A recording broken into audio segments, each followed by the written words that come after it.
Okay, welcome back to week 4, and we're on to a new class that I'm super excited about. Color Grading Essentials in DaVinci 18. There were only 2 hours of lecture time. However, I'm about halfway through, and I've spent about 6 hours with this, just getting through the first couple of things here. It's very complete, very detail oriented, and I'm excited to share this with you. Um, Also note that a lot of the things that weren't covered, like you mentioned the blur part of the page on that, you're right. I could now that I understand what you meant, I thought you were talking about the FX blurs. I didn't realize you were talking about the blur on the color page. Yeah, I could definitely use some practice with that. You're absolutely correct. So let's pop over here to the introduction and the first couple of things that he covers here.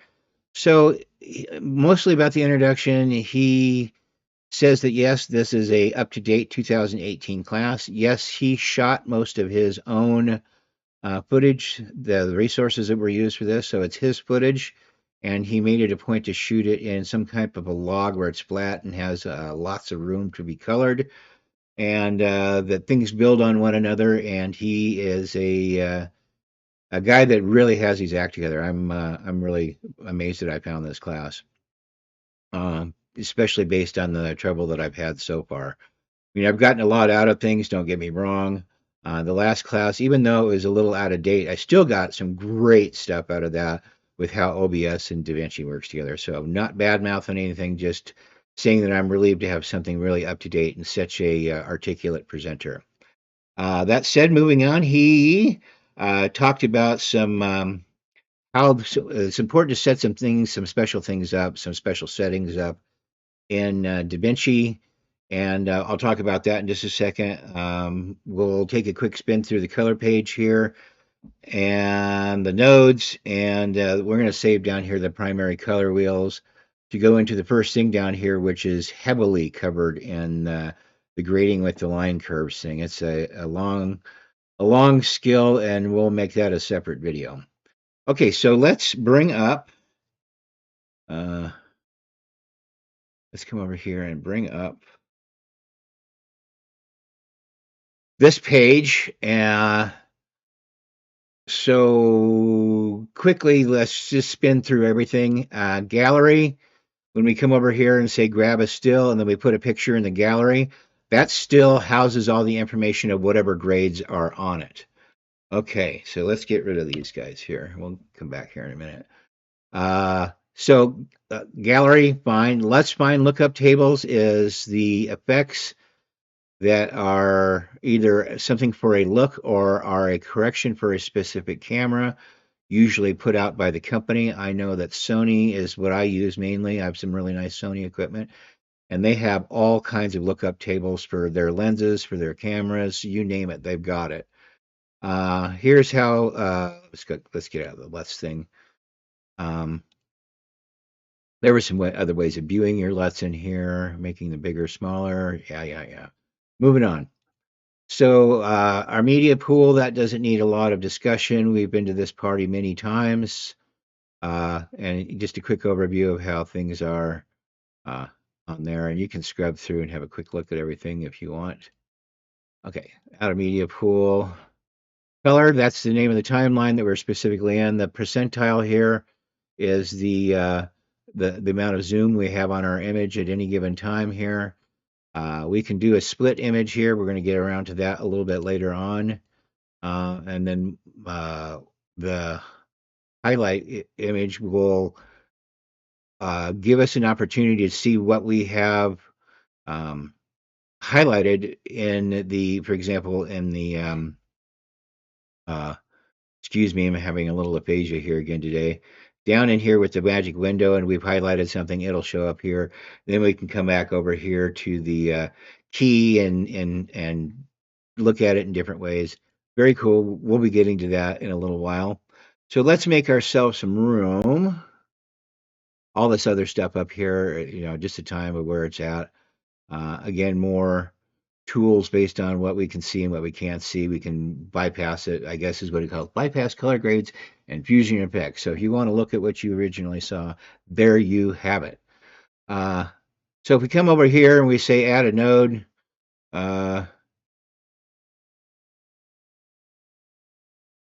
maybe it's not going to let us add a node here right now. Let's see if it lets us. Let's come over here to clips, highlight on this node, come on here and say Control S. Okay, I'll work that out before we get to that. And well, I guess we're coming up to nodes here in just a second. Timeline, that's everything that's in all the clips that you see here are represented in a timeline down here and can be spun through. Need the space, clips, the same thing here. Right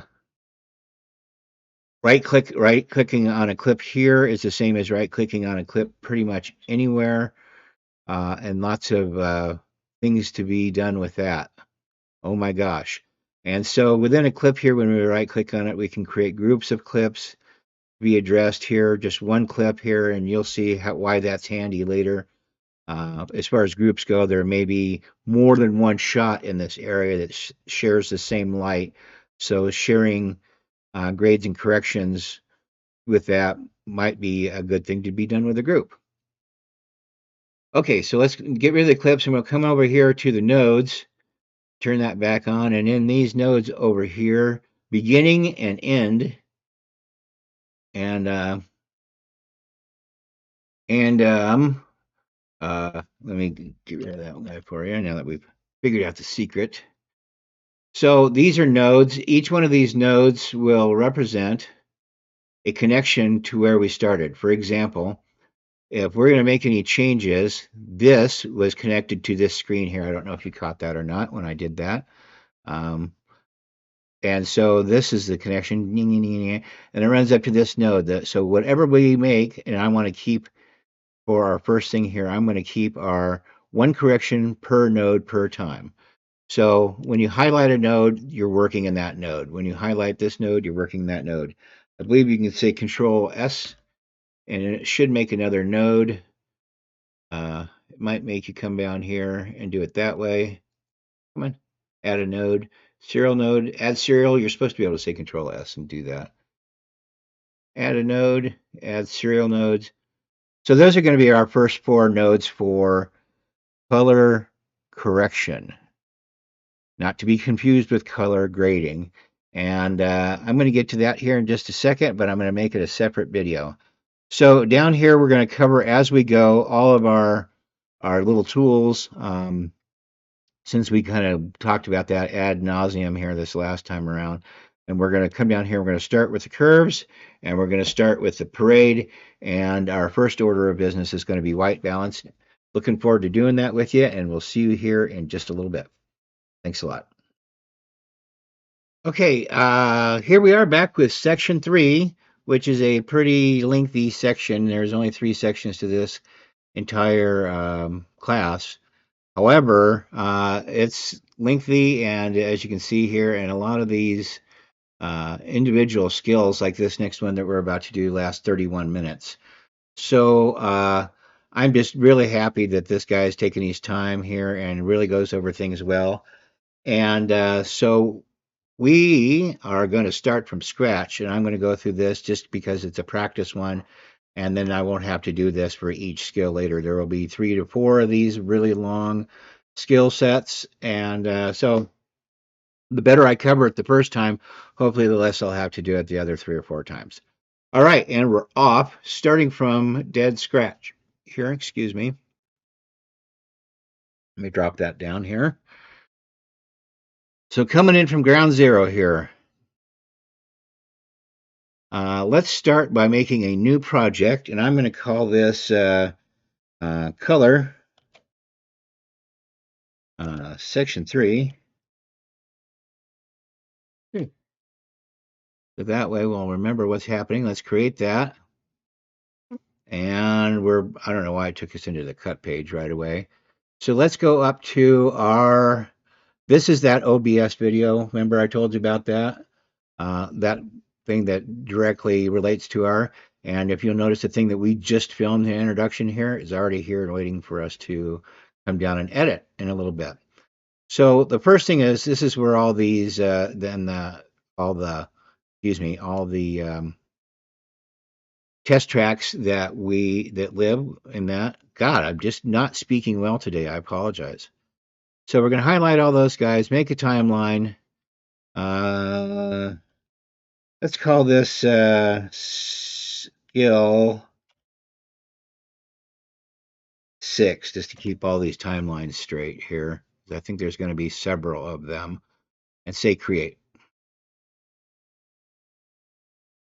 And then from here, we're going to go over and get our page set up. Oh, no, we're not. We're going to come up here before we do that, before we do anything. And remember, I said we had some special project settings.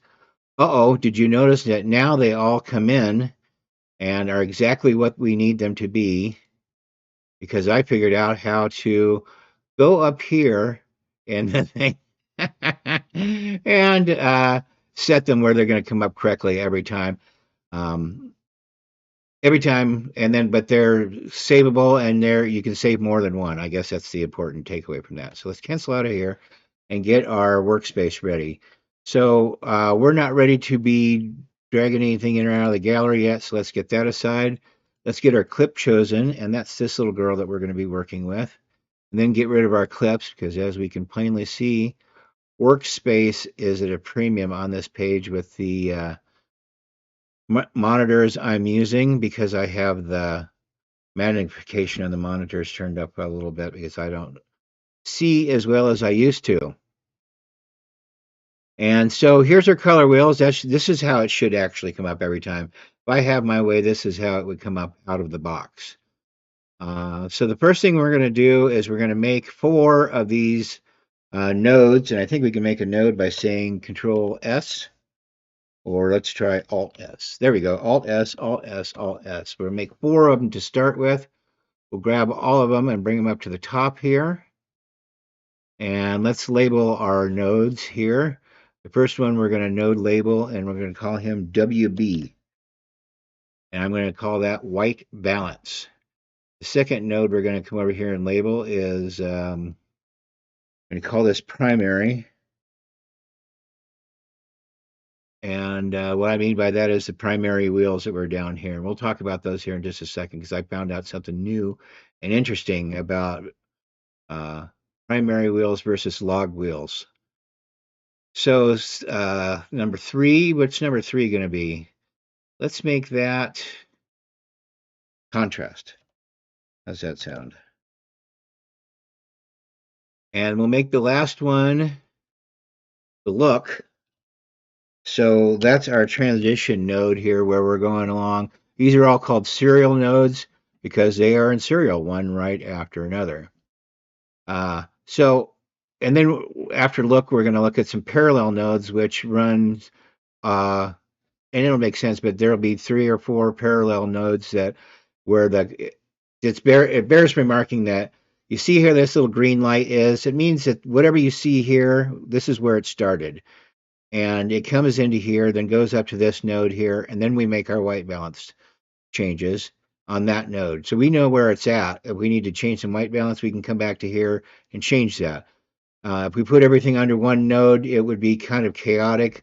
Maybe as I later become an expert at all this stuff with the nodes, it might be okay, but I think it might be worth doing it to figure out a way to where I can start a color correction and a color grade with a bunch of nodes kind of pre-set up, just to kind of have something to work with, and I don't have to reconstruct that every time. I'm looking in to see how to do that. So then we're going to come down to our primary wheels and sort out high and low here, where we come up to the highs of the whites and the lows of the black and fix the gamma in between. Then we'll look at our contrast to see if any of that needs to be dolled up a little bit. And then at the tail end, this isn't look, this is color. That's right. Learning all the time. And Alt S. Alt S should make us our last one, and we'll call that look. Okay. And then that's going to come down here, and we're going to start. That's the transition between correcting and grading. All this will make sense in a little bit. So let's start with white balance, and we're going to come over here and just do some observation. This is uncorrected completely, and while it's not too terribly bad, it's pretty flat. The contrast is okay on it. There's nothing too black, there's nothing too bright. Um, he said it was shot on a GoPro with a log profile, so it was intentionally made to be flattened and intentionally made to be color graded. So we come over here to start with our parade, red, green, blue, and the idea of the first of the color corrections is the white balance. And what we need to do is we need to get all three of these colors as close to one another. I mean, you can see how the graphs are a little similar to one another. What we want to try and do is bring this blue down to match the green here. And once we start getting these colors kind of all in the same uh, part of the graph is matched up as closely as we can, we will start to achieve white balance. And we're going to do that with the custom curves window over here, excuse me. And we're going to go over here and start with blue. And do you remember when we talked about curves before? I guess we go back over here. If we move this white one, it comes over there and gets higher, lower. That's the white. That's the top. That's the whites. The bottom down here is the blacks. Move the blacks over here, they get blacker. Remove the blacks up here, they get whiter. And that's true of all of these things. So when we come over here and move one specific blue, one specific color, what we want to do is we want to drop him down a little bit to see if we can get him to match that green. So let's try that. And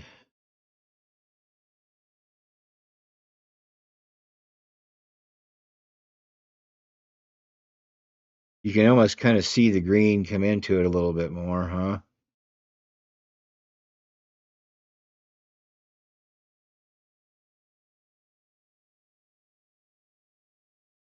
So also it's worth noting that remember when we did some white balancing with the dropper earlier, there's really nothing white on here to white balance too. So that's why we're doing this by hand, other than the fact that it's worth learning. So I think that this 768 line kind of crosses through okay. Maybe it's worth bringing red up just a touch. Now he wasn't very delicate with this when he did it, but I'm just trying to do it the best I can here. And so that's going to be my start. And of course I did it in the wrong node. All right, so let's go back here and do it in the white balance node. Got to learn to watch that. Come back to blue. Gonna drop blue down to match the green. Gonna bring the red up to match everything else. You'll notice kind of how I got the bulk of things there on or about the 768 line. Okay, not too bad for white balance. Let's move on to the color wheels. Okay, what's neat about the color wheels that I learned here today? There's log color wheels, and they will look familiar to anybody that's ever played around with Premiere Pro, where we're calling things highlights, midtones, and shadows rather than here gain, gamma, lift. So the main difference between the two is when you're making changes on highlights, midtones, and shadows with the log wheels, you're only making changes to that part of the picture. So you're making highlight changes here, you're making midtone changes here, and you're making dark changes down here, and that's it. You're not making dark changes like you are here in the in the primaries color wheels. When you make a gain change here, it's global. It's all the way across the picture. Gamma change all the way across the picture, lift, same thing. So you're getting the hang of that. So let's start with our gain here, bring things up a little bit. And one thing to remember is that it's okay to go back and make some changes based on some other changes. I'm just getting things up to the tippy top here. I'm not trying to mash things down yet. Let's just see how it looks. And I don't have a lot of room to bring things down either, so Let's just do a really light touch on that. Bring them down on the left. That's pretty close and not bad. Not too bad. That red's touching a little bit more than I'd like it to, but that will probably come out when we spread the gamma out a touch. Okay. We're trying to get as much, our goal here is to try and get these to cover as much of this 128 to 1023 spectrum as we can. Now, you see when we brought the whole thing down here, we did lose a little bit of space up here in the top end, so we can touch our gain up, brighten it up a touch.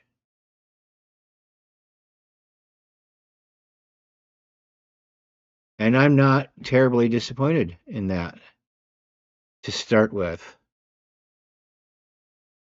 Our favorite button here, we can come over here and hit P or full view. Let's see how that looks. Not too bad. All right, hit P again, and we'll get back after it. So the next thing we're going to do is we're going to come over here and we're going to play around with the contrast. And so one of the things that the teacher was looking at was her hair. So, and that he found that when he was messing around with the contrast, he couldn't get a lot of difference to be seen in her hair. And he wound up, I mean, I can see a touch of it in here, but by the time we get down here and start, by the time we get up where her hair is turning black, everything else is getting too black. So he wound up not doing anything at all with that. Well, I don't know. I'll look at it again just to see if I think anything's. What I'm doing is kind of looking around at everything else too. Did the sides of the walls of the huts need to be a little brighter, or did they need to be a little bit more in shadow? I think that that's something that we should fix in a little bit, and we should just leave the contrast alone. Take good advice when we see it. Okay, so the next thing he taught us was we move over to our colors tab. Okay, so you notice that we didn't do anything here and here. We did custom curves and then we did primary balance. You can see the little icons that are within our nodes here. Why does color and contrast not have one? Because we didn't put one in. We decided that contrast, or the instructor decided that contrast wasn't going to be a necessary thing here in this case, so he left it out. Hence, no little icon to show what has been done here. So we're over here to colors. And the other guy on our last DaVinci lesson was talking about adding saturation all the time. And this guy made a very special look, or a very special point about saturation, that when you turn saturation up here, things get burned in pretty fast. But more so than anything, it gets burned more than anything else is her skin tone gets really out of whack really quick. So rather than playing around with saturation right off the bat, there's that going down to the black and white thing, and you kind of see how things are moving over on the color page. Let's just give this a double click and reset the saturation. He liked to use the color boost, and he had a pretty light hand on this too. So let's just look at how things are moving here. I like to give it a wiggle, kind of just to show me where things are at and gets my attention to where things are at. And I think he wound up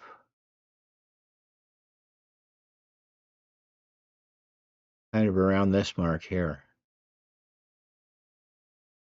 And I agree with that. I really like the color of the water. I like the fact that her skin tone hasn't been destroyed. And we look like we can move on to our looks.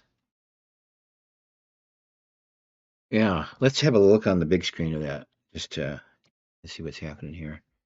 Yeah, that looks nice. That's really cool. All right.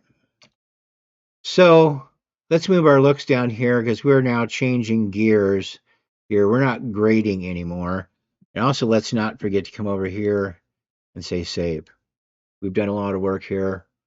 We've made a lot of decisions, and that's kind of the thing here is making the decisions that I'm always about half scared of. And then we're also going to put, so the things that we're going to do for a look, we're going to make three changes here. We're going to change the color of the roof, the color of the sky, and the color of the water a little bit. But all these changes, so white balance first, primary next, all these changes have been one after another. Now, for the looks, they're going to be in what's called parallel. So let's come down here to add a node and say add a parallel node. Let's come down here and say add another parallel node. What's the difference? Well, if we put the looks over here, just so that you can kind of clarify things out a little bit easier. What's happening here? So on our march from this picture to our outcome over here, we've changed one thing at a time after another. That's a series set of nodes. This is a parallel set of nodes. And while we are going to change things individually and label them correctly, all of these changes are going to happen within themselves and then wind up back here. So all three of these parallel nodes will act as one color node, just split to where we can remember what change we made. I don't know the wisdom of that yet. However, uh, this is how he was done, how it was done, and I'm sure it'll be explained here and later. And the second it is, I'm going to be passing that along here. Sorry about the long video here again, but this is one of the reasons I'm doing all of this is this color grading course onto its own. So, like I said, the first thing he wanted us to do is we're going to come over here. Where did we come back to? Did we come to curves? Yes, I think we did. And then we came over here to hue versus hue. And then we got our eyedropper, wherever that got to. Excuse me. Hue versus hue. Where's our eyedropper? Ah, let's make sure that this is back down where it's supposed to be. So, and then he come over here and he sampled the roof. So he thinks that the roofs were kind of bad. So let's start here with our look and let's change the name of this here to what we're doing. Node label to hut, H-U-T, hut. I can spell that and probably type it. And so we're back over here on the top of the huts, and he sampled that. Let's sample it again, move it around a little bit. So you notice that we now have two anchor points here. And then what's going to happen when we move this one up and down here? The hue will, of course, change, right? So one of the things he did is he moved his anchor points in a touch and then move things around a little bit more gently. And then that adds a little more orange in. So what's it like here when they were beginning? What's it like with a little more orange? Cool. And I think that's kind of where he left that. All right. So hue versus hue. And then at some point, we're going to talk about hue versus saturation too. And so let's move down to this guy. See what I did there? I did it all wrong again. So let's do this. Let's fix my mistake. Let's correct that. Move back up here to hut where it's supposed to be. Come over here and get our samples out of there. Move or redo our color a little bit. Why is it not showing? Oh, you see that that's darked out? Yeah, we got to hit Control D. That lightens it back up. So you can hit Control D back and forth. So when it's bright, you're seeing it. When it's dark, you're not seeing it. Good troubleshooting thing. And good thing for demonstrations. He only did that 1,000 times in learning this. So let's move our anchors out a little bit just to get a bit wider catch on that. I have a trackball that has a way to make these movements a little bit more minute and slower. Not so red.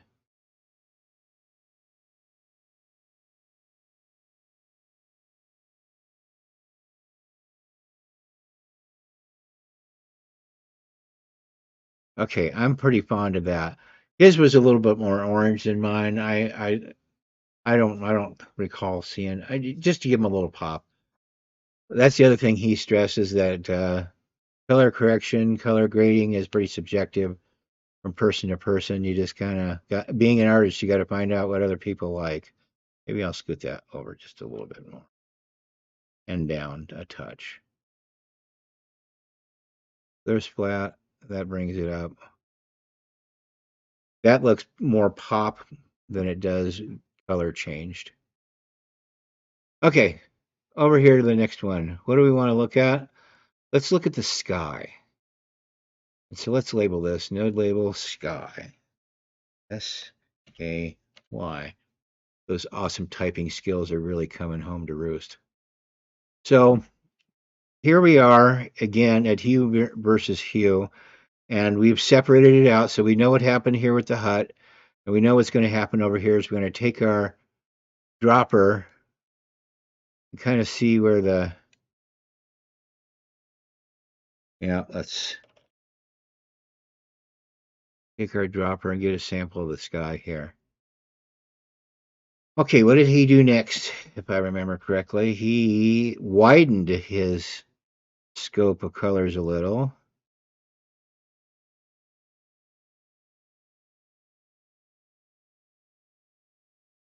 And on doing that, this is really touchy. And I even have my little touchy setting on there. Let's see what this guy's going to do here.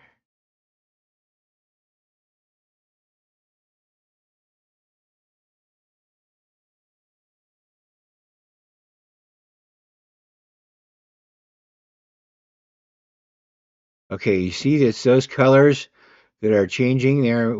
For example, we got them going headed towards red. Those colors at the top are actually what's changing. What does that tell me? That tells me I might want to think about widening my colors a touch.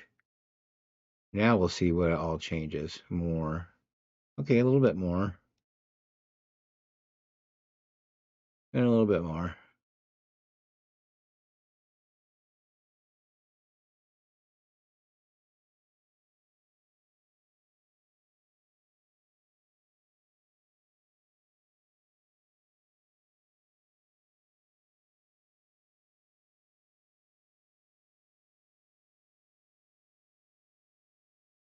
Okay, maybe I'm being too picturesque here, but I like a little bit deeper blue on that. That's kind of cool.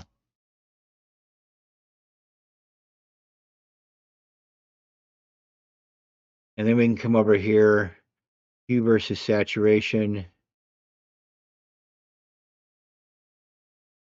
Let's see if we get any color change in that.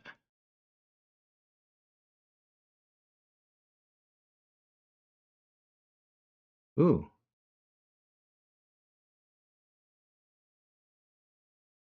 yeah, that's starting to brighten out kind of nice there. I like that. Let's look at it on the big screen. So a lot of the washed out sky seems to be coming together a little better. It's a cloudy day, so it's tough. So I think that putting some of the blues, a little bit more bluey blue with the clouds makes it pop a little bit better. Again, personal preference. Uh, and then down to the last guy here, and we're going to do the ocean. So let's have a look at that. Uh, let's label that. Come on, node label. And let's come over here since we got our and make sure we're back on our hue versus hue. Did we?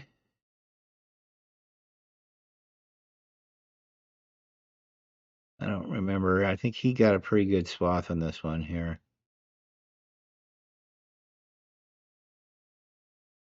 Yeesh. Super delicate.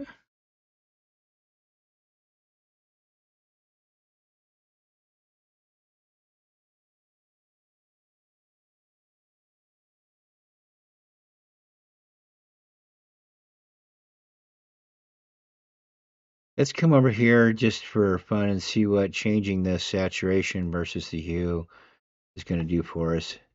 'Cause that color is pretty nice the way it is. Maybe widen our scope of things a touch.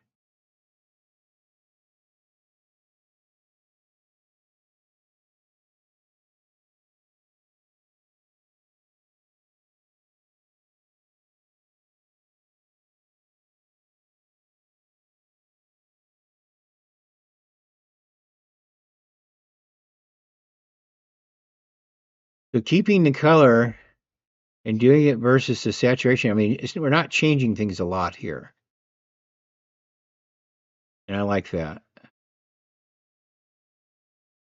And I keep horsing around with it until you find something that, I mean, it's cool to see the big breaks and stuff, but at the end of the day, small moves wins the day for sure.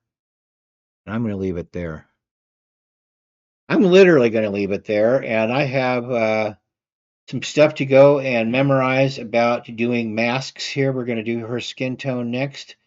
And then we're going to do another running mask that changes the kind of a rolling vignette type of thing. So for now, I'm going to pause this and we'll be back here in a little bit. Okay, so things were looking a little bit red to me. So one of the things I did here recently is I went back over here to white balance and I hit my curves up again and the main curve. And I noticed things that my red was really getting up towards the, at any rate, I tried to kind of turn the red down just a touch. It was really up there. So uh, just to kind of get everything back, I don't think it's ever a bad thing to maybe revisit white balance just to kind of get everything back after it again. And so let's go over to here. And I think overall we got, these have popped out in a relatively natural color. There's still a little red and orange in them, which as a result has put some red and orange in her skin tones because these are almost the same color. So let's start thinking about addressing that. And so I think we're going to do one more node, parallel node over here to work on. And let's call that node label. Let's call that LG for little girl, huh? And how are we going to work this out? So we need to separate her skin and that one color from everything else in this picture. So back over to our favorite spot, which is the qualifier. And I'm going to zoom in a little bit here just to get started on some skin that seems like it's going to be the right place to start and kind of come down there over that area. And then let's zoom back out. Let's see what we've got here. We're going to catch the magic wand up here. Remember I said to catch the magic wand shows us our highlights with what we've got going. And I warned you that the skin was going to be, I think that we actually got a pretty good amount of that skin here. Maybe a little bit of her hair, which we didn't really want that. We might have to turn the luminance up here on the bottom end a touch to get rid of that. But I think we got lucky and we got right off the bat, got a pretty good capture of her skin. Now we can come down here to all here with the matte finesses here, and there's all kinds of good stuff. A pre-filter, I don't ever remember exactly what all these things are supposed to mean, but you kind of get a good idea right off the bat. You see how that color on the board there is coming out, but not the color on her skin tones are coming out. So that was worth putting up a little bit. Cleaning up the blacks on there, let's do that. So that got rid of almost everything and got rid of what was left of her hair too. So all the cracks in the boardwalk are gone and what the little blacks that were up there and the roofs of the huts are gone. there any white that needs to be cleaned up? Not really. Uh, leave that down. Any blacks that need cleaned up? I think we already got that pretty good. Yeah, see how that kind of almost takes out the roof of the hut, but it's still there. And then we got an in out on here down here. The blur radius will soften everything. Okay, if we move that up and down just to address something that was told to me by my favorite teacher. So blurring these things up and down, in my mind, doesn't help that much. In fact, it kind of not helps at all. So the in and out here of things, that also increases the size of what it's all seeing. So I think that's best to kind of run that down where you don't see any luminance beyond everything. If we come in here, you see a little bit of this luminance around things. That's not something we're looking for because we change the color of this, and we will. We want to keep it to the colors that we can see. Okay, let me scroll back out on that. Okay, so let's click this out here. And this is an overall thing. We can still see it's a little bit orange versus what's happening here. So in order to fix that, we have to separate her body from everything else. And we're going to come over here to the window, to the magic power window. And we're going to zoom all the way out so we got some more room to work with. Come down to the pen tool, and we're going to make a loop around her. And let's look real quick to see how she moves throughout this. So she's her arms kind of come in and out of this. So let's give her a little room when we make these loops. Okay. So let's start down here. That's where we want to come back out. Come back up here. And her arms come out a little bit.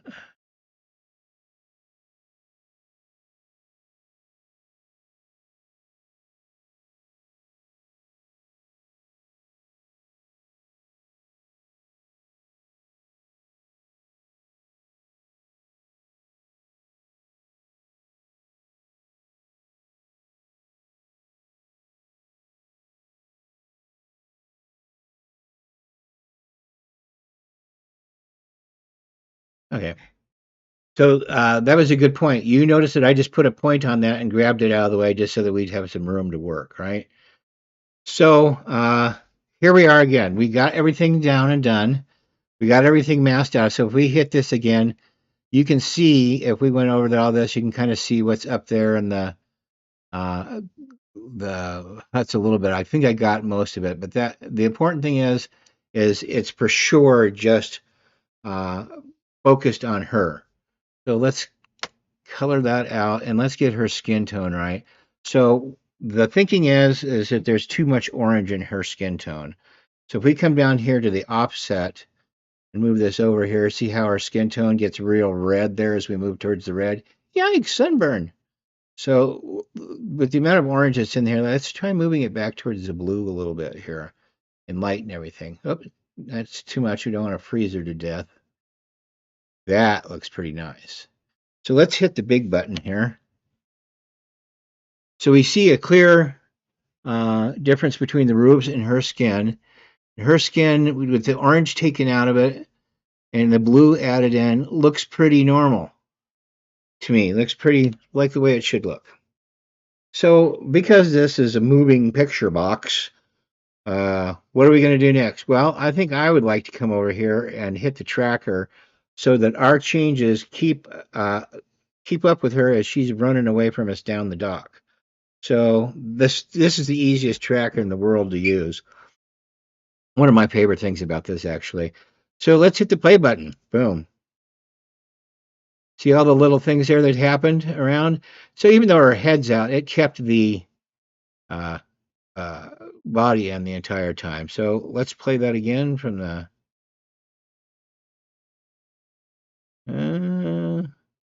We might be having some problems here with some rotation. Let's try this again. Maybe some zoom. Let's try this again.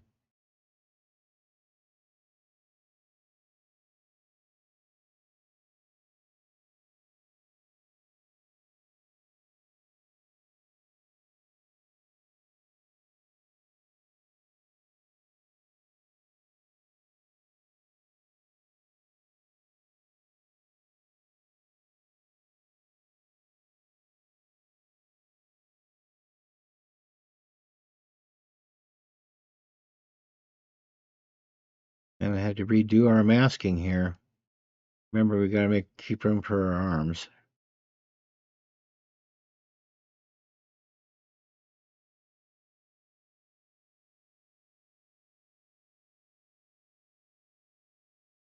Okay. Now we have the zoom and rotate out of it. We have, I think, a proper tracker. Remember, we're using the cloud tracker, not the point tracker. Let's try it one more time. Man, I don't know what I'm doing wrong here. I'm going to pause this and go back and fix it and then report back. Okay, I think I got it here. And what I did is I took the tilt out of it. So this track is only going back and forth between the pan and it is looking at the zoom. And then so we hit the button here. And that's actually a pretty good track. I'm not terribly disappointed in it. It's not getting into anything else really. Uh, yeah, they could be a little smaller, but for the most part, I think that looks pretty good. So let's click off here onto something else, and we'll take a little break here and go and look at what's next. And I think we're going to make a floating vignette on her, another tracked tool. Okay, so the last thing in the lesson he wants to do, or wanted us to do, more to the point, was to add some richness, like a reverse vignette for her as she kind of takes off down here to, raise some of the contrast to things around her while not affecting her. And so we started off by coming over here, highlighting this guy and hitting Alt S. Boom, and we've made ourselves a serial node. The last one on the way out, so we have to follow the line. This is where it starts here. We did all of our color correction in here, and then come down here and did our grading in here, and then all of our grading. I don't know why that's not coming out from there to there, but that's as simple as it takes to hook something up. So we've got all of our color grading done here with her, with the water and the saturation, and with the sky and the hut. Boom, into here. And so this is the node that we're looking at here between all this and the finished product. So what he said to do was this. As we're going to come back over here to the power windows, we're going to take we're going to zoom out a little bit first off. We're going to take a circle and make it a little bit elliptical and pull it out a touch. Kind of keeping that on her. And these side bands down here, if you recall, are the feathering bands, so kind of handy.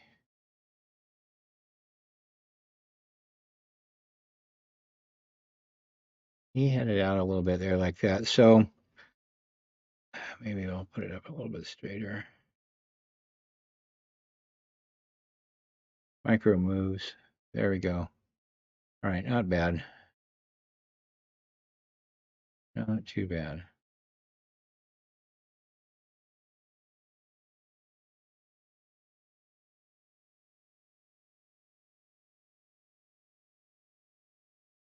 Okay. So, and then we come back over here to the curves, and on the main curve with the Y designate, which is luminance, and we can see by pulling this down here out of the middle, uh-oh, we forgot something. This is definitely not anything we want to do here. Let's return that up there to the front and come back over to our power window, and see this little button right here? This just means invert. So hitting that and then coming back over to the curves. Now, come on.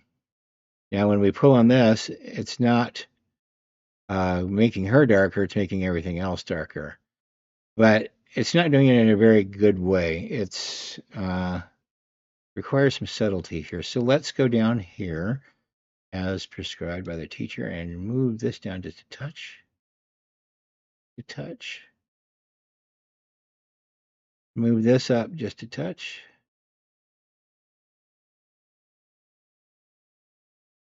Let's play it just for fun and see what it looks like.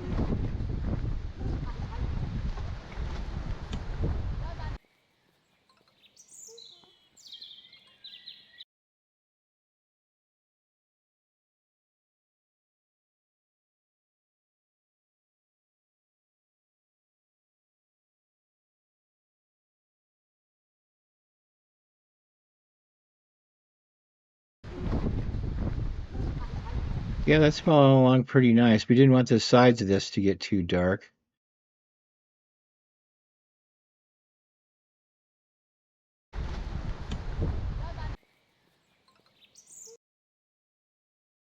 All right, I'm pretty pleased with all that. So I think that covers the what was it we were doing again? I don't know. That was quite a thing. We were color grading using curves. Very cool. Next up is going to be color grading using the qualifier tool, and I'm excited to use that some more. Uh,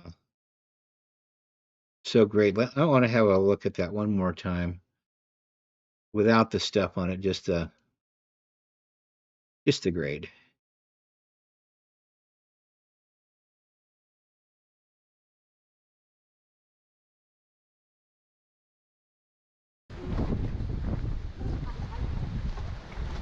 Yeah, it's amazing what a little bit of work will do. That's killer. I love it. All right. Well, thanks for your patience. I'm going to go do some more research, and we'll see you guys back in the next one. All right. Thanks. Okay, so we are back. Color grading essentials, DaVinci Resolve 18,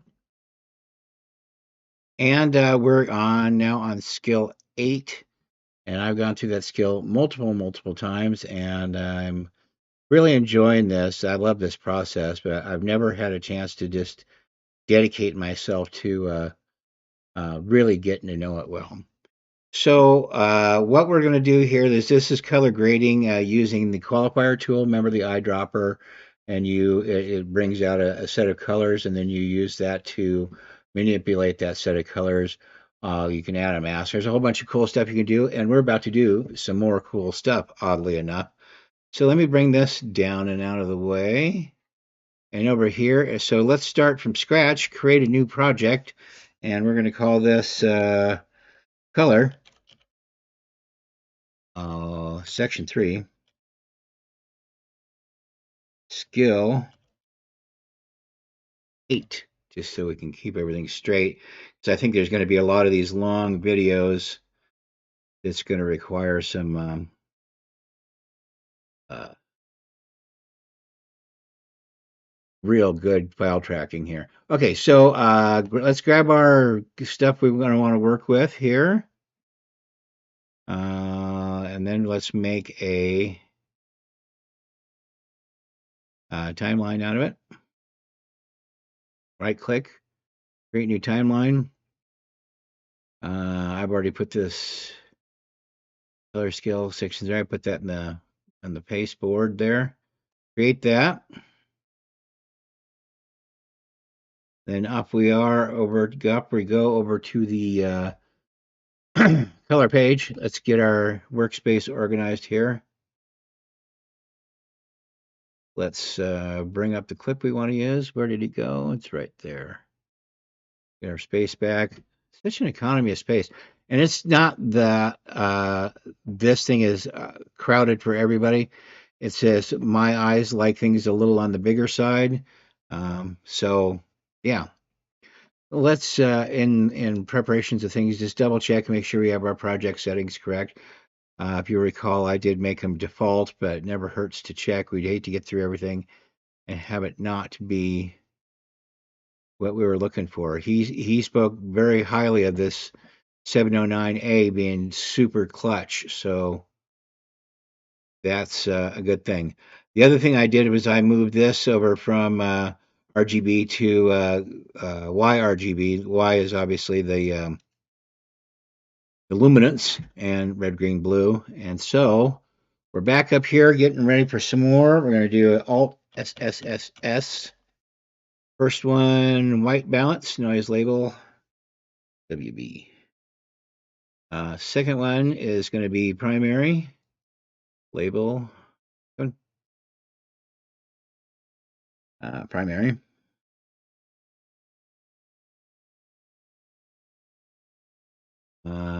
Third one's he had this down as extra one, E. And I guess whoops, getting about sick of making that same mistake over and over again.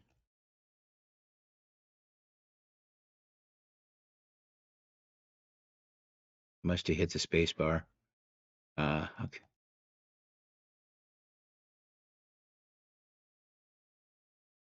Okay. There we go. Okay, good. That was my fault. Uh,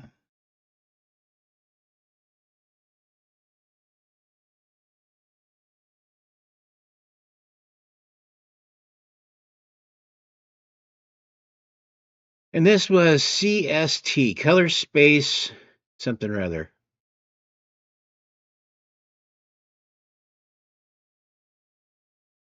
Whatever it was, CST, which was kind of cool. And then this was onto the look thing, and this is going to be a long one.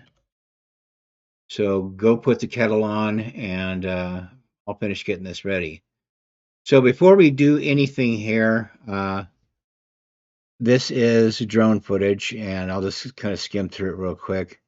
It's smooth, it's slow, and but it's washed out. And it's washed out because it's planned to be that way. When he was shooting this off of his DJI drone, that those drones have the ability to shoot them in different logs, and so this probably their version of an S log 2 or 3. It's brings out a very wide spectrum and possibilities for it to be colored. So we got to tell it what's happening here. So let's highlight our CST node. Let's come over here to effects and skim down to the resolve FX color and it's color space transform. Now what the idea of this is when we put this on here, it's going to tell this node where this footage came from.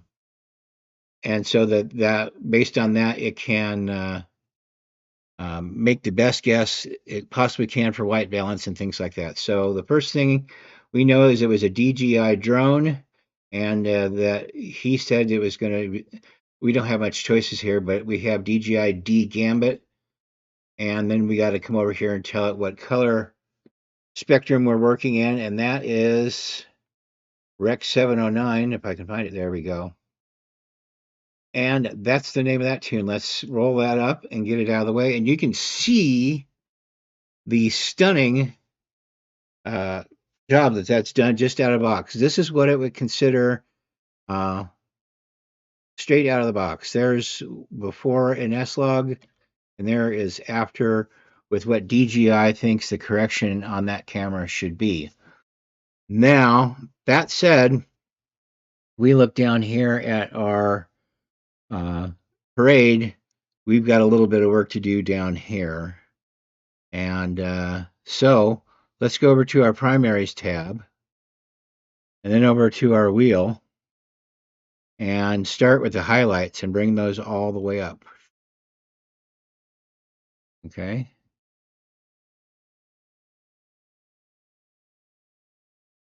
And I can't get too far up there because that starts getting washed out in a big hurry. Let's and goes away in a big hurry too. All right, let's kind of set it halfway there and see what we can do to fix that a little bit later on. Let's get our bottom end done a little bit better. Don't worry about that red. That's this mark down here, and we'll finish that off at the tail end of all this stuff. There's a really neat fix for that. So that's bringing out some of the. I like to flex it from sometimes. It just kind of gives me an idea where things are at, what I'm doing. So looking at this luminance there, it's almost touching, and that's a pretty good start to things right there. Okay, so the next thing we got in line here is we got some things we got to fix. We could come back over here and put our highlights kind of more where they belong, which was up here, and we are going to do that because that'll bring a lot of other stuff. You see it kind of clears the ocean up a little bit. Worth playing with for just a second. All right, so let's come over here, and our first thing about how to fix some of these brights is going to be coming down over to the. I can't believe I just did that. Okay, so let me Z out of this here. Everything is always fixable. Was I doing that here too? I sure was. That's Guess what I was doing? I was in the wrong wheels. So let's go back. No wonder everything was acting so funny. So let's go down and make sure we're in the right wheel. We'll just fix that again real quick. Bring our gain up. That's pretty nice. Just shy of clipping. Bring our bottom down. Come back. Look at our gamma. Oops. Look at our gammas.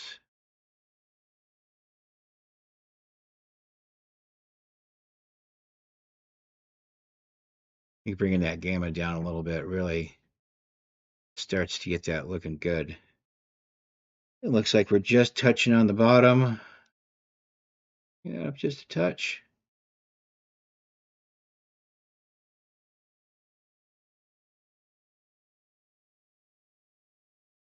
Okay, so this is still all pretty hazy up here. Let's go to extra one. Now to the right wheel. Sorry about that, guys. I'll use our highlights over here and see what we can raise that back up to where it's supposed to be. Now that's looking a little bit better. Okay, so now there's the next thing that needs to be done here is what we wanted to kind of fix these highlights and add a little darkness to them. But the way he's chosen to do this is by the qualifier here. And with the qualifier, we're going to raise the luminance bank down here. Let me get my picture out of the way.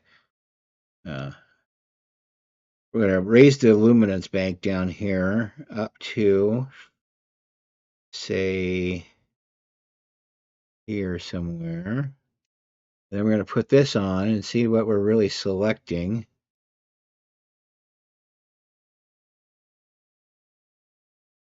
Maybe add some softness to it.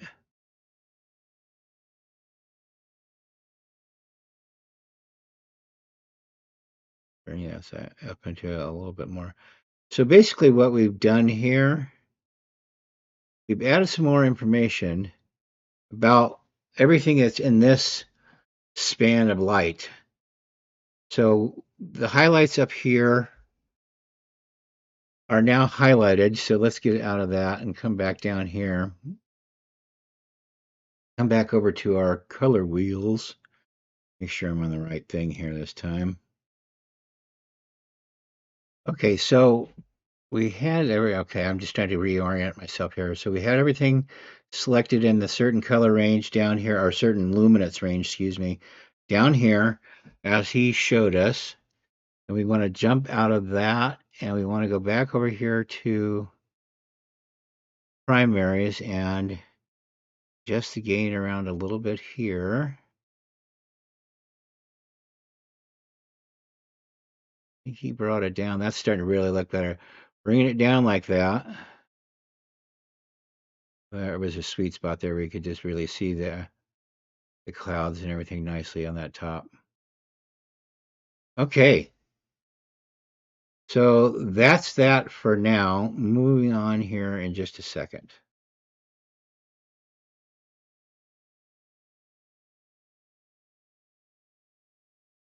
So it's kind of selecting all the HUDs, and I would just move around how I'm going here. HUD, I have this line things which is selected. So we are gonna be changing the hues. So we changed the hue last time with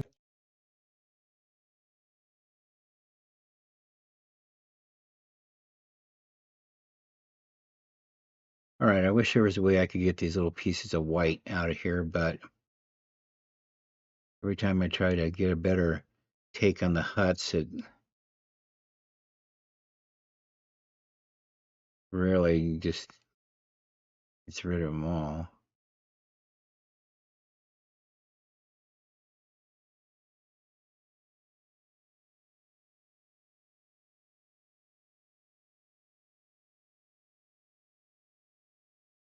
So it liked it all the way on the bottom there.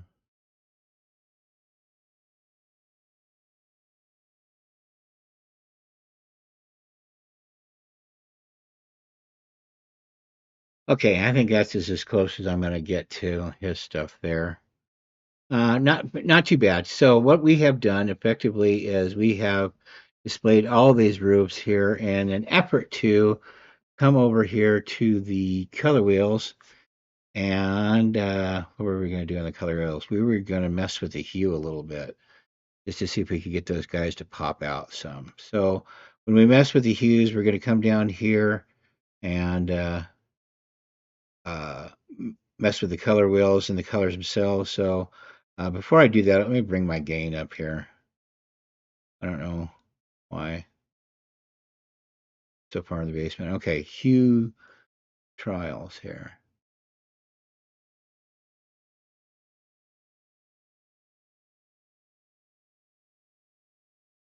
Yeah, see the red coming up just a touch. Kind of shooting for a little orangish. All right, let's see what the difference there is. Okay, that's off. That's, excuse me, that's off. That's on. That's off. That's on. I'm not sure.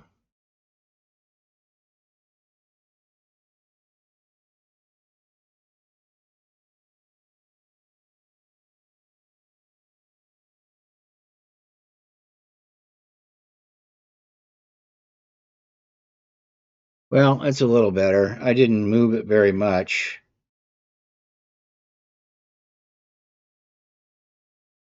All right. Okay, let's try it. That's off. That's on. It's a little better. It was a lot of effort for that little bit of work there. Okay, so let's come here and make another couple of nodes because I think the next things we need to deal with are the oceans and the skies. And get those kind of dialed in a little bit better. Sorry this is taking so long. It's just one of those things where it's kind of tough to put to do. I just don't want to rush this. I want to get it exactly, and I want you to know that I now understand everything that's happening. Hey, I just had one more idea on this. Why don't we try a little bit of color boost with that? Oops. Uh, back here to where we were. Ooh, now that's starting to work. Maybe a little too well, but uh,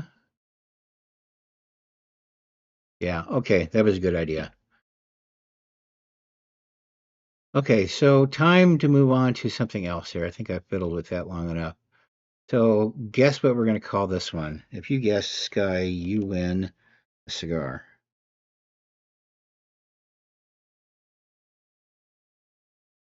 And since we're on this node now, what do we want to do to suggest this? Well, let's go to our picker and our qualifier. And what we want to do is we want to get this Sky and work it out. Okay, so I got my picker there and I'm kind of rolling around on it. And, okay, well, let's see what it thinks of that. Well, that's actually not too bad right out of the gates. Uh, let's drop our luminance here a little bit. No, don't want to do that. Maybe raise our luminance a little bit. There we go. We still have some clouds left here. We can see if our saturation maybe takes care of that a little bit. Doesn't look like that's going to happen.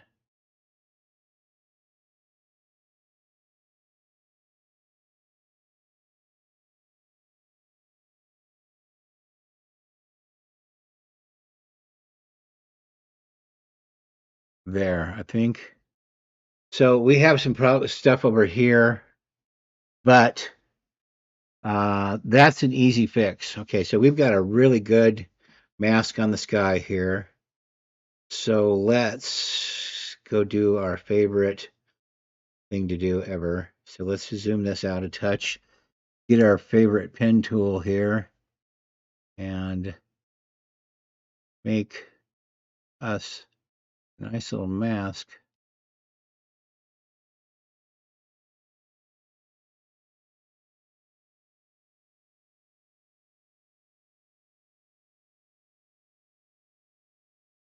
That isolates that pretty well.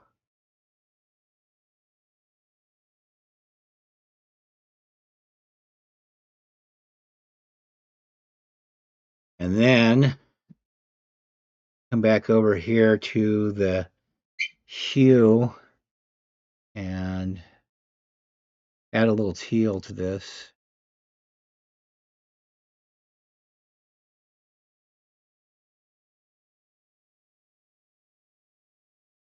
Little bit more neutral. So see before and after. Yeah, so you see we have changed the color of the sky.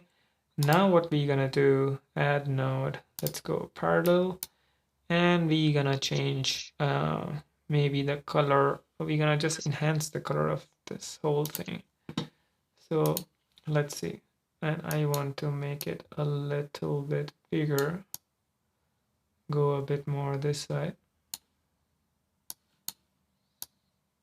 There you go. So you see, you just have to play around with these things and see what all things you can select it. So I don't want my skies to be there. Just go in and out ratio, black glaze, clean whites, clean blacks, everything up, and let's see what we can do. So here, I don't want to change the color. I just want to give more juice.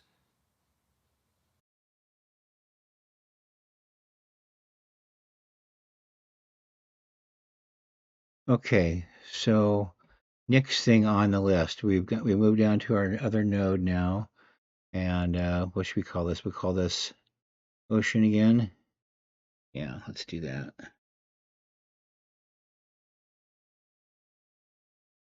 Sure. So we're going to use our color picker again to pick this area of the ocean around here. And we're not going to change the color of it. We're just going to enhance the color of it a little bit. So let's go and see how far we've gotten with it so far. Widening it up a little bit. Width. Yeah, that's working. Yeah, that's nice. Center move down. We don't want the sky in here. Maybe we can force around with the saturation a little bit. Yeah, that's working.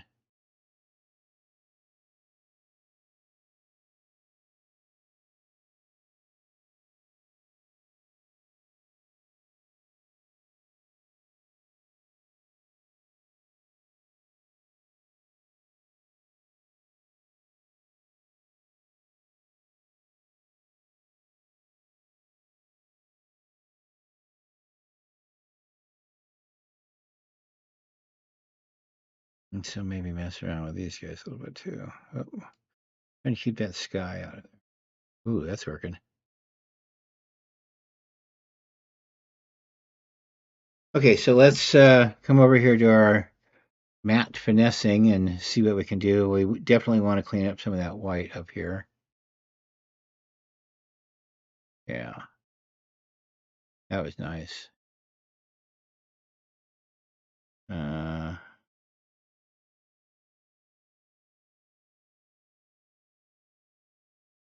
and the clean the black sorted my problems out up here with the sky. Need a pre-filter stuff. That gonna help us at all? Doesn't look like it. And you see if the black's clipping at all? Doesn't look like it. Probably not the white either, for that matter. Yeah, nope. So blur radius makes things a little smoother, maybe. Since they're not already, right? Now that's nice because that's widening my color area that I wanted to. I'm really looking forward to changing here. Not so much changing, but enhancing, he says in the instructions. I think that's about as far out as I want to get that. Let's see what our in and out ratio looks like. Yeah, that's a nice change right there. So let's just bring that in below the horizon line and into that kind of light teal area. All right, I'm really happy about this. Okay, so now let's go over to our primary color wheels. And so we're not going to turn up we're not changing the color. We're just going to use a little bit of boost on it. And I kind of like to do this from time to time just to see where I'm at with things. Okay, so that's 0. That's 15.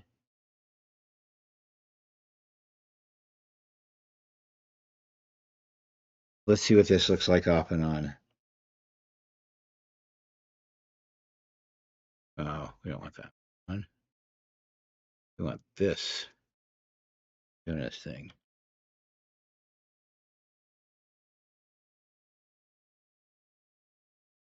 No, on, off, on, off. I like it.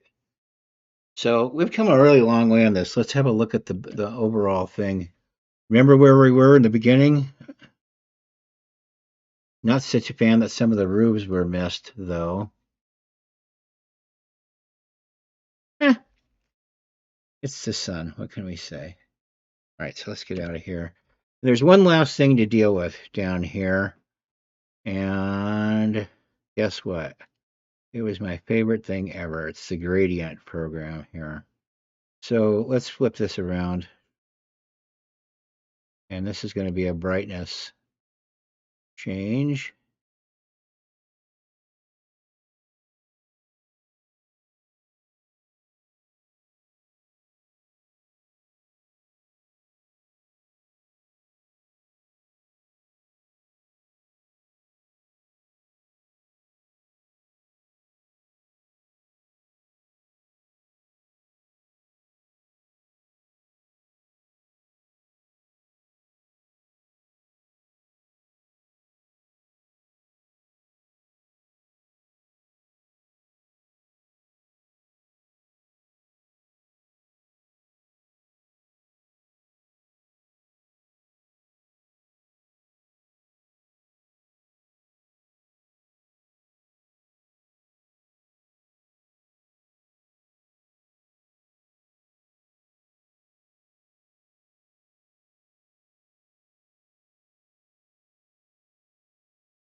I'm not so sure that this was the tool for that.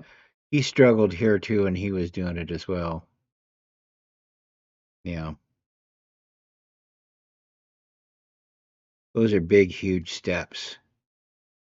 Okay, so the gradient unit that he was trying to use to get this area down here to not be so dark was not working at all. I mean, he even had a bunch of trouble in the video getting it to work. So back to basics. What was the name of this thing called again? Oh yeah, it was called using the qualifier. So guess what? We're going to use the qualifier.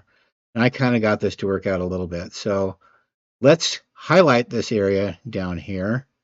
See where it's got at. Maybe move it around a touch back here.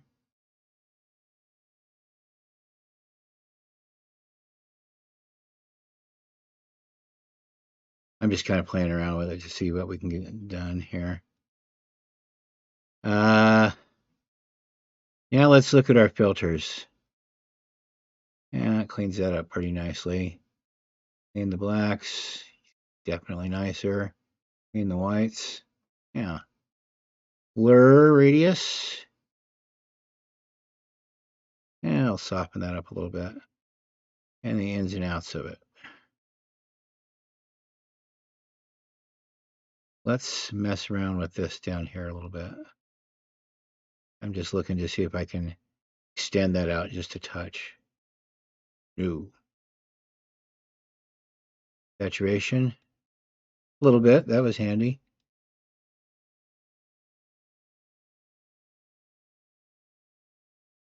Oops.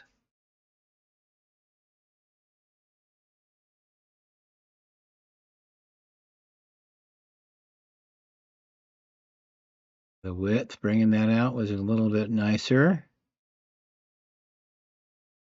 Center. Okay, so we're just coming into that reef there.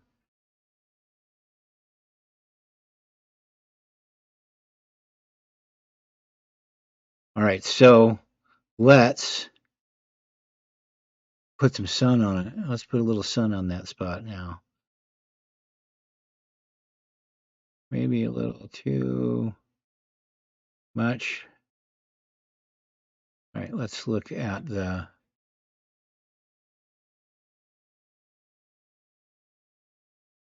round that in a bit.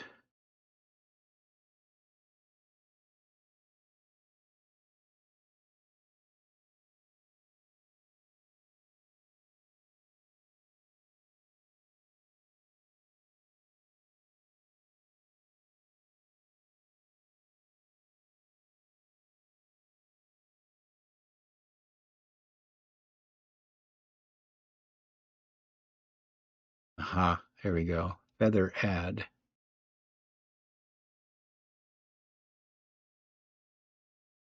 And let's get rid of this. Have one more little look there.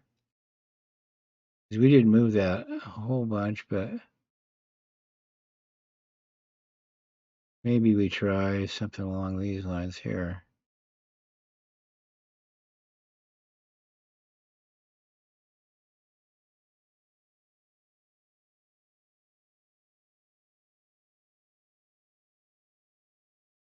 Well, certainly a little better than it was. Let's look at it on the big screen there. I think that's not out of color a little bit. I might, I think I'm going to come back and play around with this a touch more.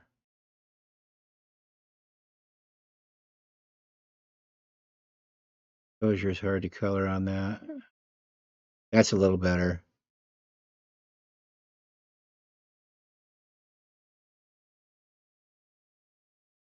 Yeah. All right, let's look at it bigger. Oh, yeah. I'm liking that a lot better. That seems pretty natural, right where it kind of leads up to that corner there. Okay, I'm going to consider this project a toad in the hole. We are done dealing. I better put you on pause for a second and double check. Okay, it looks like I have accomplished everything that we needed to accomplish on that. I did, however, accomplish that last bit in the wrong place. I was supposed to have put a node after everything, so I may go back and do that real quick and see how that turns out. So bear with me. Okay, yeah, so I'm back trying to work out that corner again here. We can get that lit up just a touch. I don't see how. I think that's kind of where I was before.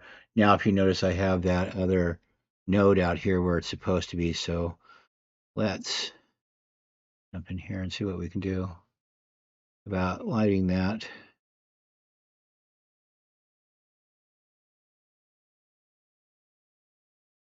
And very gently, isn't it?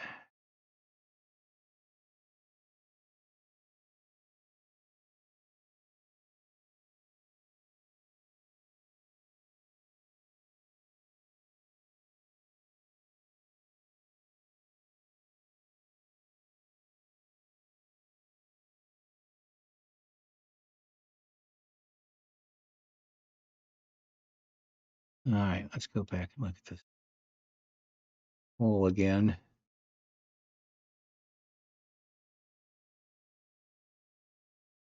Close it up a little bit.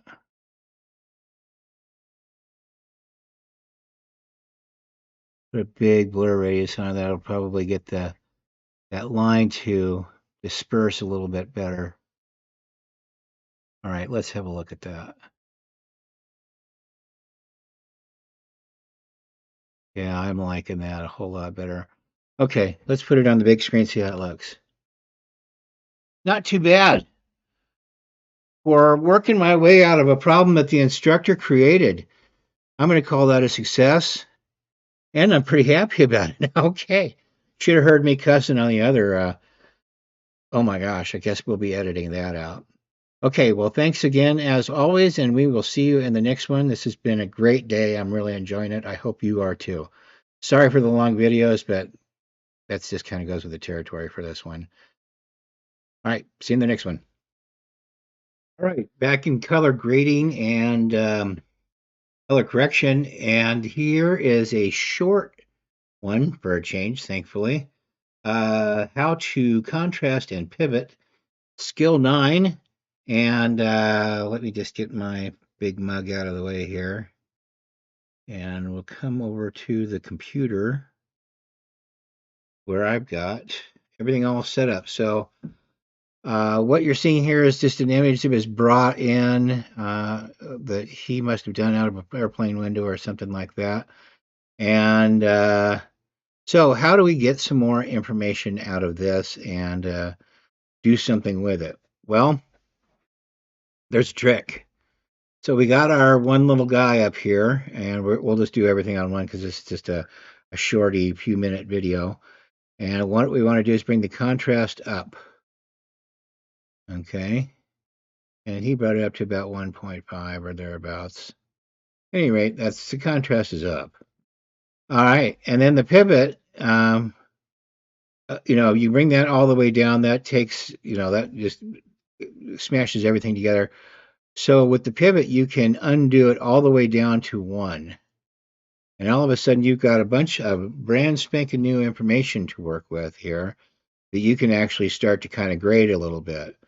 So let's start with the lift and bring things down a touch. You don't have to come all the way down, but that's cool. Yeah, it's starting to get pretty nice there. And let's come up with a gamma and see what we can do with that. Bring some of the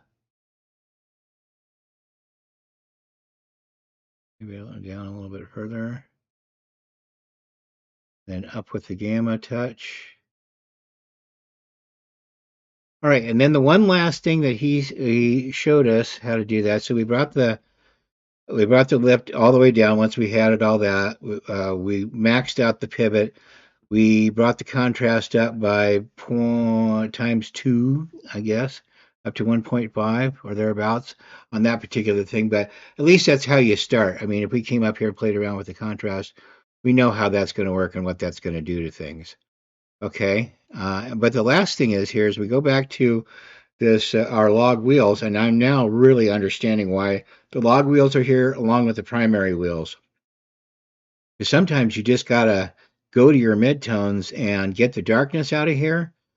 So and you don't want to mess with anything else. But let's turn up our midtones a little bit. And that did a pretty nice job getting some of that out there. Maybe even touch up our highlights just a touch. Maybe I don't think there's any shadows in here, so that's not going to make any difference. So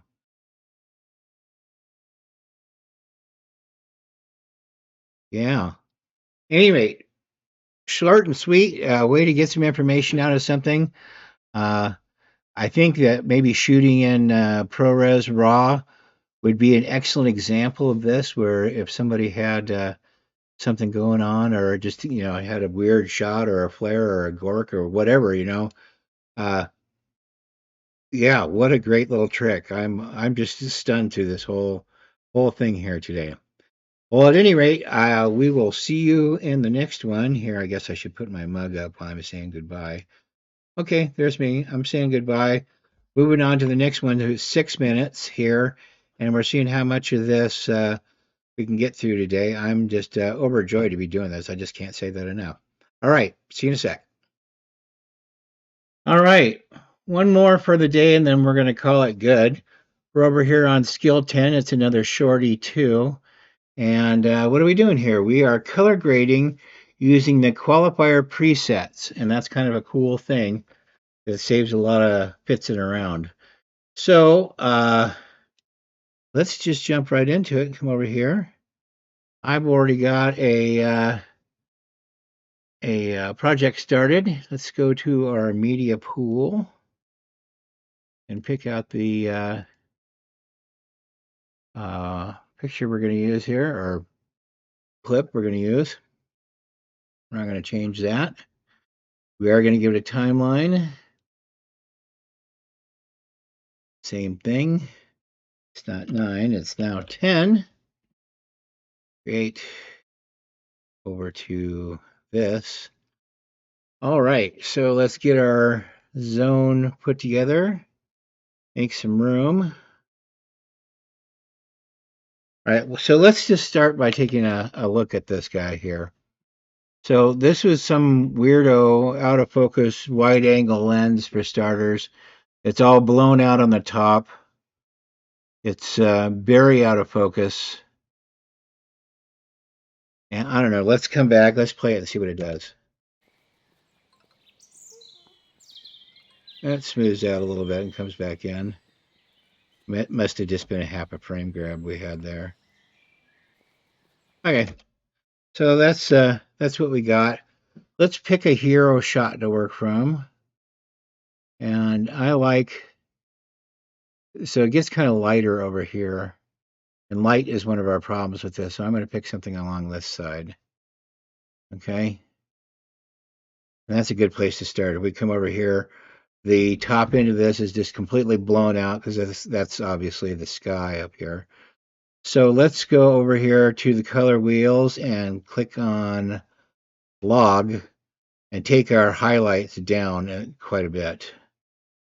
Okay, so what we like about the log for this one is the highlights can come all the way down here and it doesn't affect any of the rest of the picture, just the sky.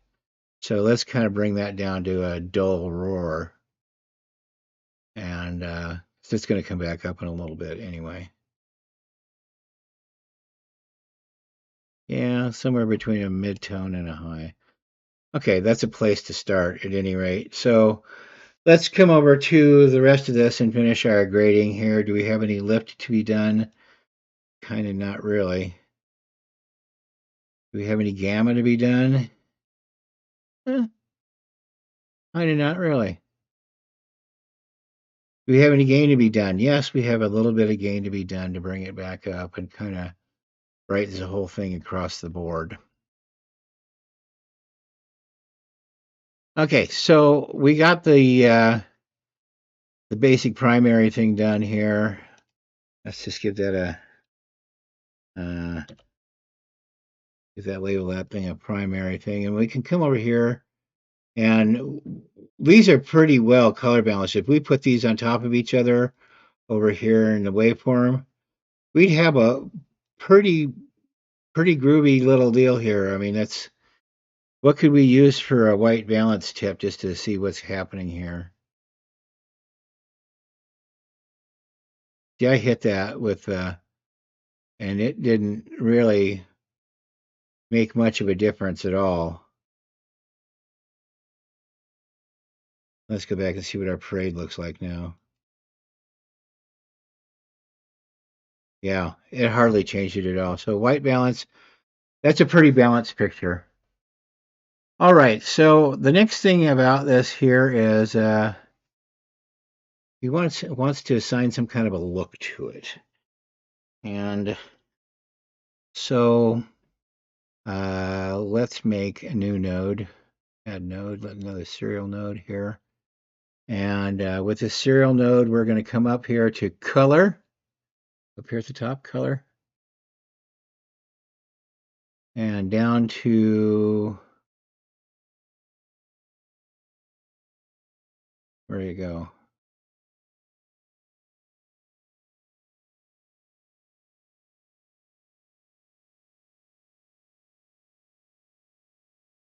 Okay,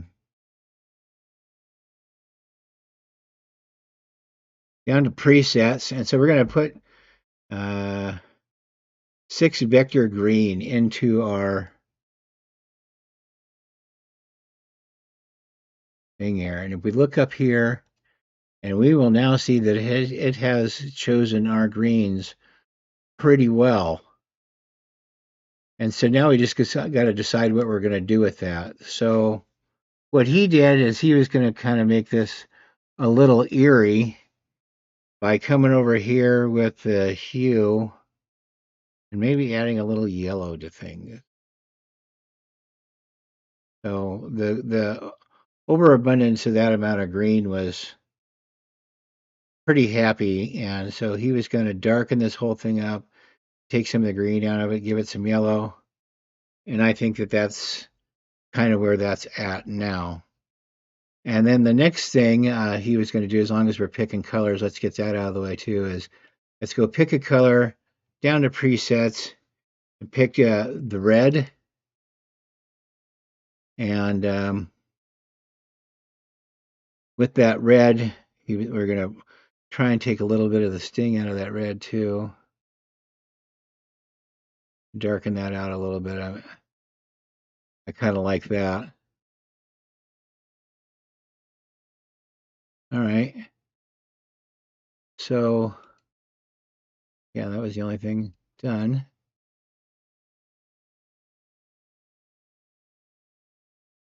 All right, so let's have a new node here. Add serial. Did we get our green out of there? That's looking awfully green to me. Oops. I don't think we got our greenness out of there. That's supposed to have turned yellow on us. Okay, so we have the cup down. Let's use this one to get the green out. I'm sorry. I don't know why that did that like that. Presets, green. We'll check on it. We have our greens pretty well isolated. So let's come out of that. Come over here to color wheel, hue those guys out down to some yellowness. And come over here and give it a new node. Maybe a little too yellowness on that.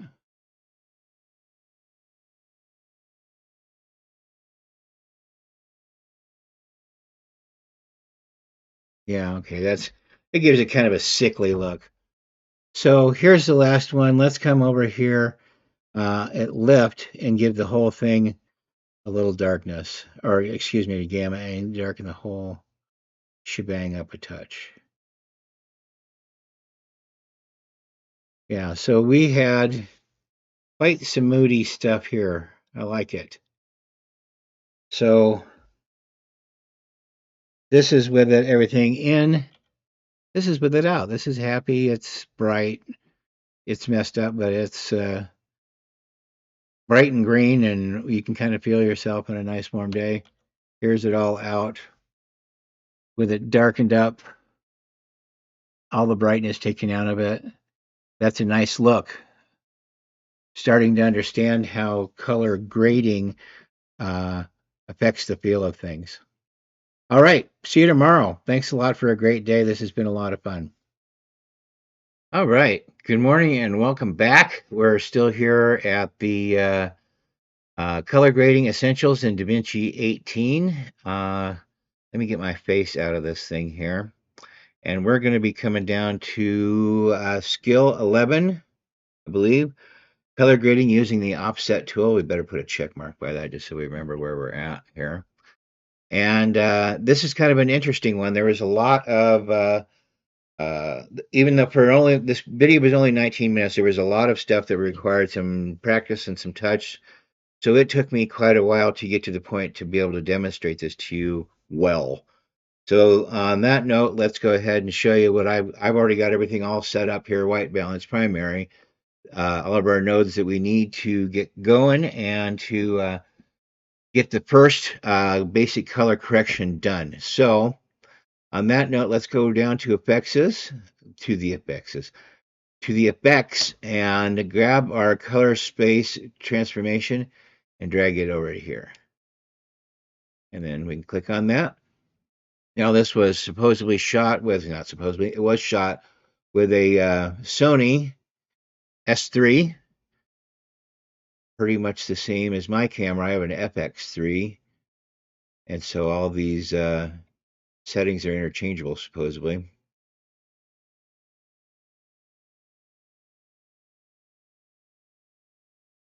Sony S-Log3 for our input gamma there. All right, let's get rid of that. And boom, that's an image of what the camera thinks it was seeing. Let's see a big version of that. Okay, so they've got her wearing fuchsia or mauve, whatever you want to call that color. It's bad color for video. That and reds, it kind of tends to bleed a little bit, but with the better cameras, maybe not so much. So now that we're done with the color space transformation, I keep saying that out loud so I can remember it. Let's come over here to the primary node and do our uh, basic adjustments to get that going here. So got a little space up here. Let's bring that up just a touch, see how that goes.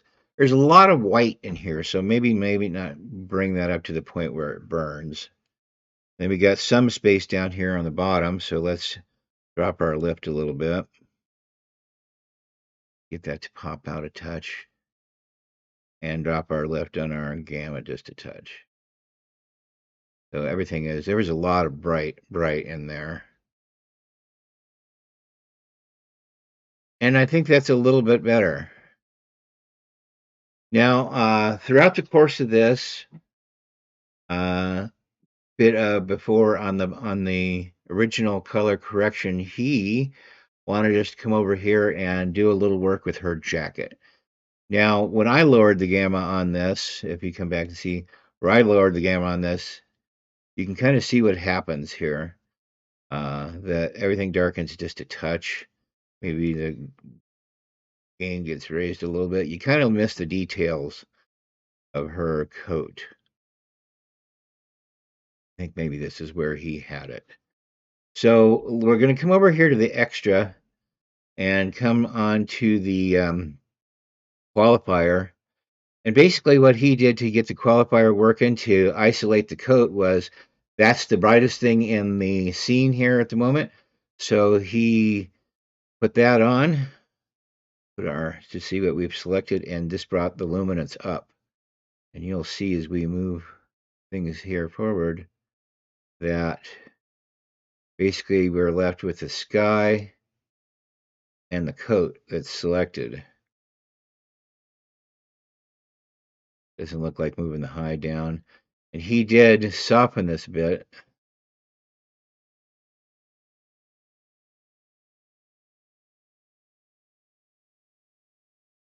And that's kind of nice, where he softened it a little bit. And then he's going to use that to come back here to the main color wheel and turn down the gamma a little bit. Here, let's take our selection off and see what we get out of that coat. I kind of like to do that a little bit just to gives me a reference of what's happening with everything.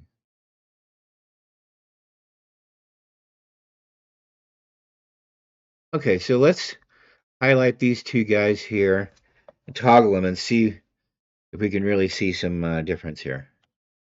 Okay, that's before correction. That's after correction. Before correction, after correction. So what did we learn here after correction? It's a little on the bright side. So let's go over here to the wheels log and turn our highlights down just a touch.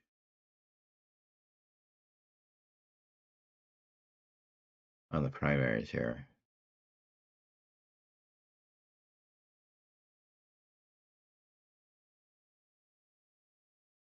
I don't like that.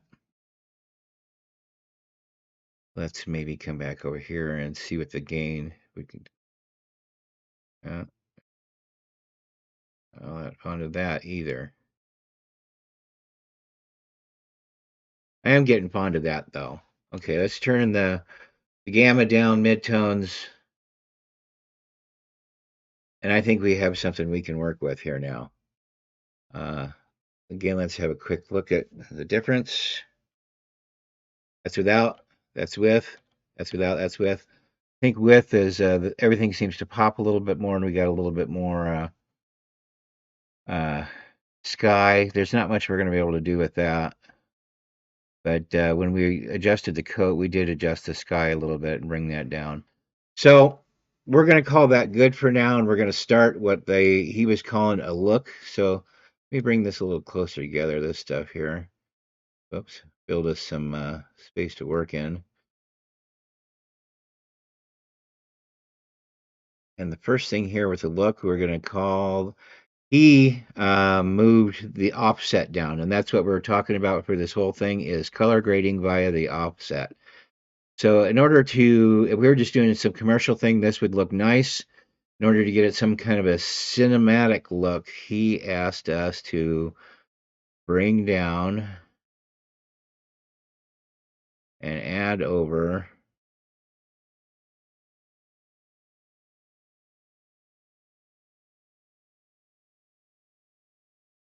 Well, he was this on his it worked out to be about 29, 29, 9, almost 10.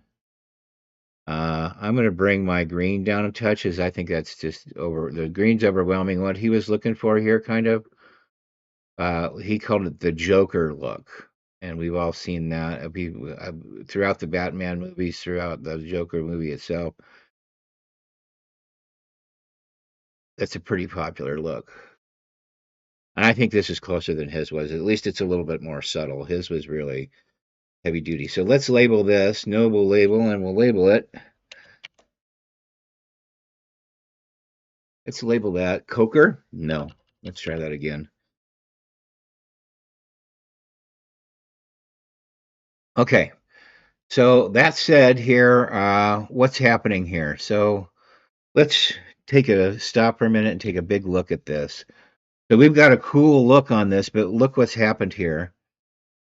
Is that her skin tone has taken on a kind of a sickly greenish hue on it. And in order to make this look around her pop and look kind of real-ish and create the mood that we're looking for, she needs to have some reality check here. And so we're going to introduce a new type of node today, and that new node is add node, and that node's called a layer node. So you'll notice when we pop this node in here, it kind of pushed all the green away that we just done. If we come back here and yeah. So what we're going to do here with this node is we're going to just fix her skin tone, highlight her skin tone over here with the qualifier, and then highlight her skin tone and isolate it and fix the skin tone. And we finally get to use one of my favorite scopes. So let's get doing that. I come up here and at least get it started a little bit and see what we got. To begin with, I'm going to add, I'm going to see down here, I clicked on my add dropper. Maybe add a little bit more of her hand. Uh, let's see what happens when we take out this building there.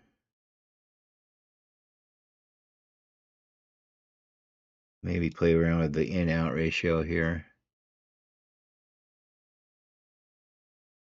Okay, that brought that building back a touch. Let's bring in the blur and smooth things out a touch. I don't think we're going to see any real differences. Let's see what the pre-filter looks like. Now I kind of did that backwards because I wanted to see what the in and out ratio did, and it helped us out quite a bit right off the bat. So let's come back here. I think we got a nice thing without having to worry about any of the other buildings or any of that stuff. Is one of the problems we had with this video is that, and I'll show you this here just really quick, but I'm not going to use it in the end here. So let's fix what we got first. Let's come over here to, sorry for all the jumping around. Let's come over here to this and then over to the vector scope.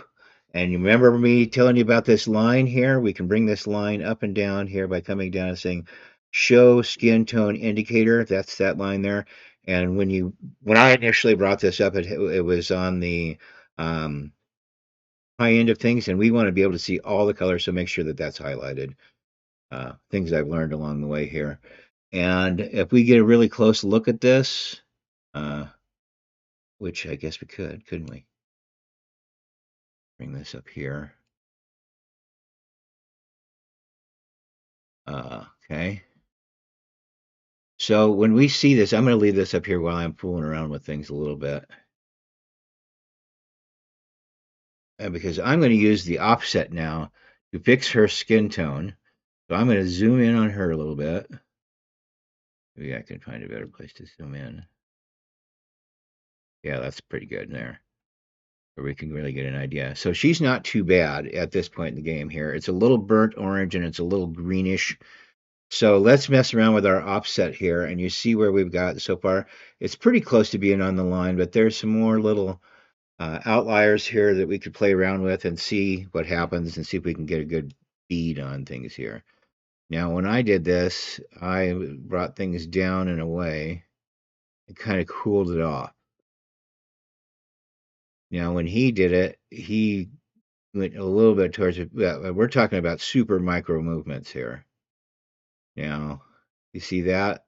I'm moving it big, kind of wildly, so that you can see that kind of imaginary line. So I'm moving it down here, just maybe above that white glom. And I'm kind of trying to stay on the skin tone line. I'm also looking at her face at the entire time too, because I'm lucky enough to have some color corrected monitors to look at, and I've gone through a lot of trouble to uh, tune these monitors in.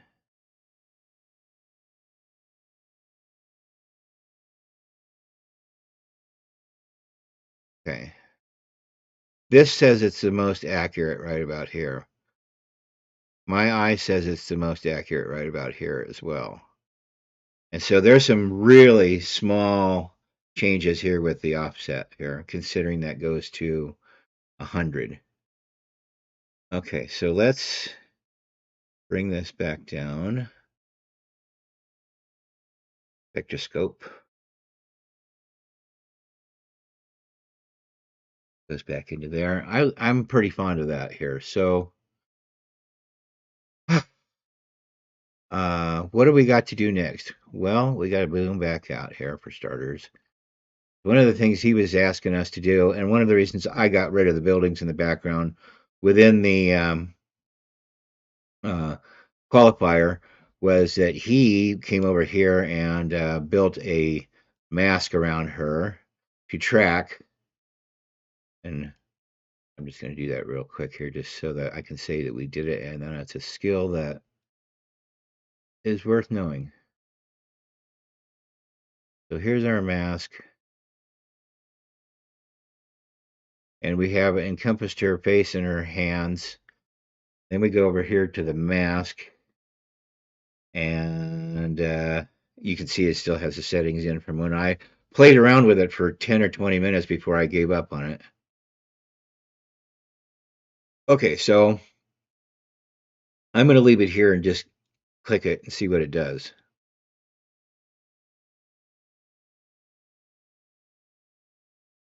Okay, so that wasn't too bad until the end where it jumps off of her completely. Uh, Now let's track it backwards where I've grabbed a hold of it and adjusted it back and see what it does.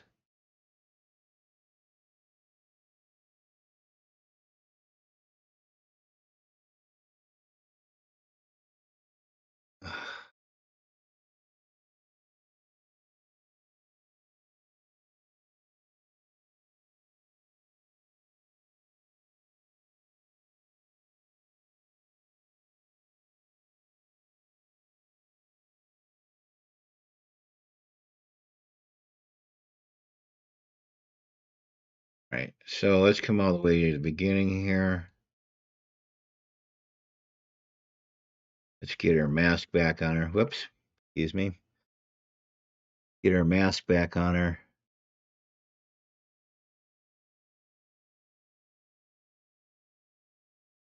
Uh, this is the settings that I had pretty much where I had some success. It took a long time. I'm going to give this one more shot just to show you that we did the best we could to get that through there. But the masking, at the end of the day, the masking was not successful for me. And so I just got rid of all of it. And I'm going to put it back to its original settings here. And I'm going to come back over to this and put this back to its original settings. But I didn't really need to do this because over here in this setting, and as you see here, I was able to get the skin tone away from all the buildings. Even though there's only a little bit, there's when it shows the most of the skin tones, you got to make compromises here. So that was a tough decision to make, but it seemed to work okay. So let's do this. Uh, come over here to our end effect here. So this now that I've clicked on that, this now should integrate our skin tones and should integrate both of these layer nodes. And let's have a look on the big screen and play it. That's it. And go.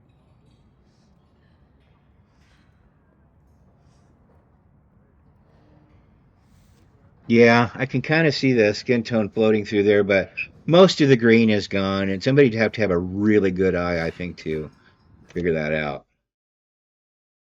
Okay, so that is using offsets. So we use two offsets in here. We use the offset to get our green Joker look. We use the offset to fix the skin tones as best we could. And we now know that that's not an easy trick here, especially with somebody moving around so much. And we now know that tracking is something that requires quite a bit of patience. I did ultimately get a halfway decent track on it, but by the time I had done that, like I said, I'd spent a lot of time on it, and I'm not sure that it was worth it. So things always comes down to that risk versus reward thing, time versus reward thing. How much time do I put in something is how I kind of make that decision of prioritizing things. So that's it for skill 11. Thanks for watching. I'm going to move on to skills 12 and whatnot. Hey, while we're right here, let's have a quick look at that. So what's next? We got some short ones. We got a getting perfect white balance. That should be a really good one. Looking forward to that. Color grading using LUTs. Super looking forward to that. And then we have a 1 minute conclusion video that I probably won't do anything with, as I like to give my own conclusions. Okay, guys, thanks again. We'll see you real soon. Okay, guys, looks like we made it. We're here on the last couple of skills on our color grading in Essentials DaVinci Resolve 18 here. And we're going to talk about two of them at the same time just because they're both pretty pretty simple concepts that actually probably should have been done at the very first part of this class. First part is white balance, and the second part is using the lookup tables, both of which I pointed out to you when we first started this and kind of the tour of things. So let's get after it. Now I've kind of got things set up here now. We are in the media pool. I don't know if you can see that down here. So let's bring in the things we're going to use. We're going to use this one here. And no, we don't want to change that. We're going to bring in this one here. And we're going to bring in this one here. And we're going to say, we're going to highlight all these three. We're going to come up and say, create new selected timeline from selected sources. Come over here and say paste. Rename it, just because we like to be organized at all times. Say create. And we're ready to go over here to the color page where we have it came up with all of our clips ready to go. So let's get our page ready here. And she's the first one we're going to look at. So let's make some room here. So there's a couple of ways you can do white balance in here. And first, if we look at our scopes over here, this white balance is kind of a mess.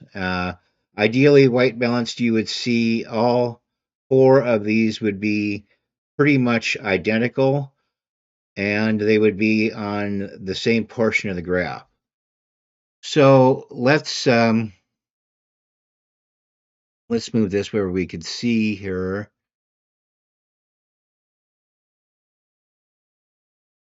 There's a good spot. Okay, so why did I move this here? Is because we can come down here to the color wheels and you see this little eyedropper here. We can click on the eyedropper and bring it up to here. And the RGB numbers next to you tell it what it is at the time. Once you click on this, us knowing that that is a what piece of white paper, boom. And it did a fairly decent job of bringing the three colors on the parade back together again. It doesn't look too bad at all. Uh, so that's the first and easiest obvious method on doing this one. The second one is let's do a Control Z here, bring it back to this, and what should we do? We should come over here to our curves, and we should look at things individually. So if we wanted things to really work out, we can come over here and see that our blue needs to come up and match our green, and our greens need to come up and be in the same kind of space that our red is. So our goal here is to try and get all these here to the same level line. Okay, so let's bring the blue up to get started here. Okay, not bad. Okay, now let's try and raise our green a little bit over here towards the red. See where that kind of brings that down to.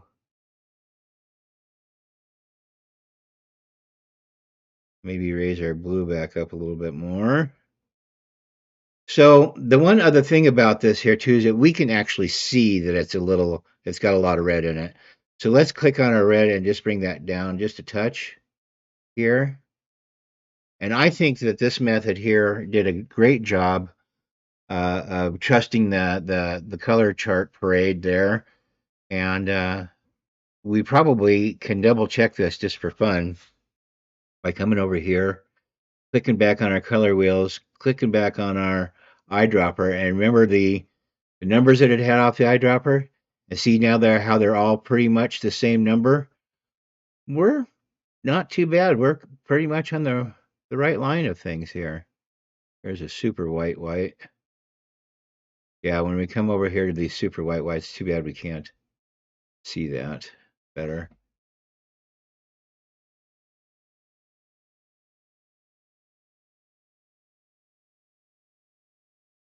Yeah, all those are going to say, if everything was completely whitey, whitey, white, it would be 250, 255 all the way across. But having those nice similar numbers, let's try coming down here. I think he flashed us a ticket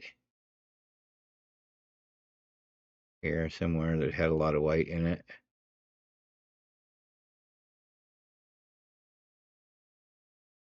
Yeah, not too bad. Okay, so that's white balance, and we're going to move on from here. So let's come over to color and reset all grades and nodes. Let's get out of everything here. Come back over here to clips, and let's start with our LUTs. And we're going to need a little LUT room here now. And let's get out of clips. And always the problems of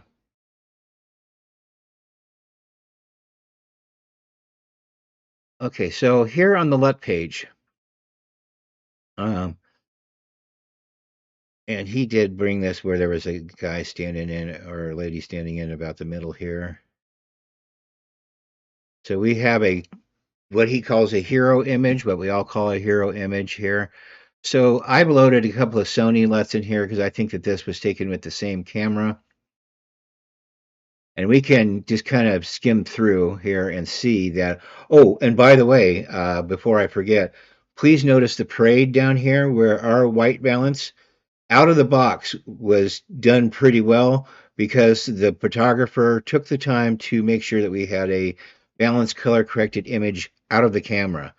So whether he used an automatic mode or what have you, it was nicely done. So this is something that I happen to use a lot. Excuse me, where did I go? Ah, here we go. This is one I happen to use a lot myself.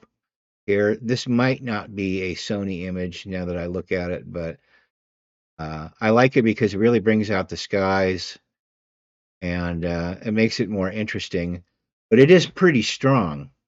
So just for fun, if we click on this LUT and bring it over here, come on,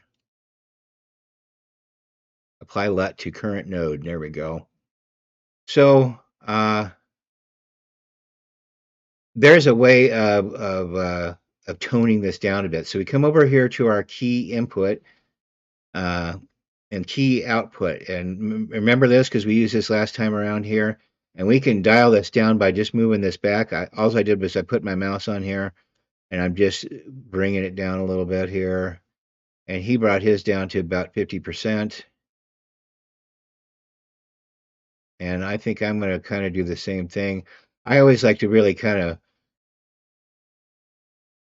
get a wiggle on it here just to see where things are at. Let's start low and build back up till it becomes too much, which I think it comes too much about there. And I think it gets really nice right about there. Okay, so there's one LUT, and that's a camera LUT.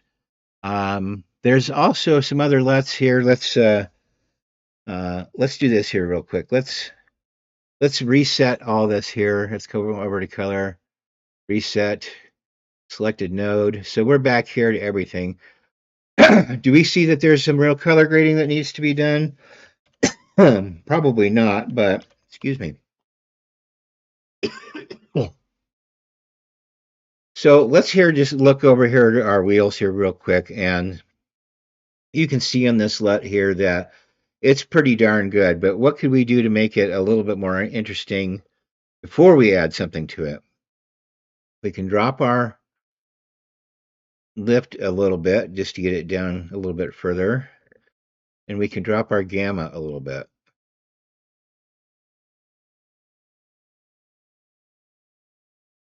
And let's see what the over under on that is. So that's with, that's without, that's with, that's without. What do we think? We think that maybe we could bring our lift up a little bit, is what I think. A little too dark here for me. Try it again. That's with, without. I think that with it is much nicer. And let's go over here and see what we can find in the way of looks LUTs. So we're not adding so much a camera corrective LUT now. We're adding something that's a look. So we know that we're working in the Rec 709 table. As you go through all these stuff, so we can come down here to say, just for grins and snickers, uh,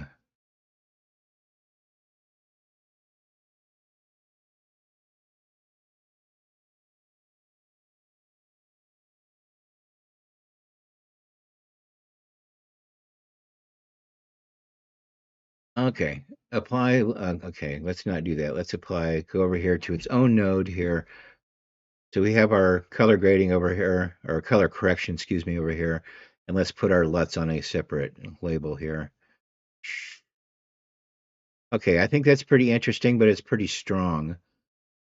But in our color circle, where are we going to go again? We're going to go down here to our keys, and we're going to check out our LUT output here. So this is the middle of the road here. So it can go up and add more, but mostly we're going to come down all the way.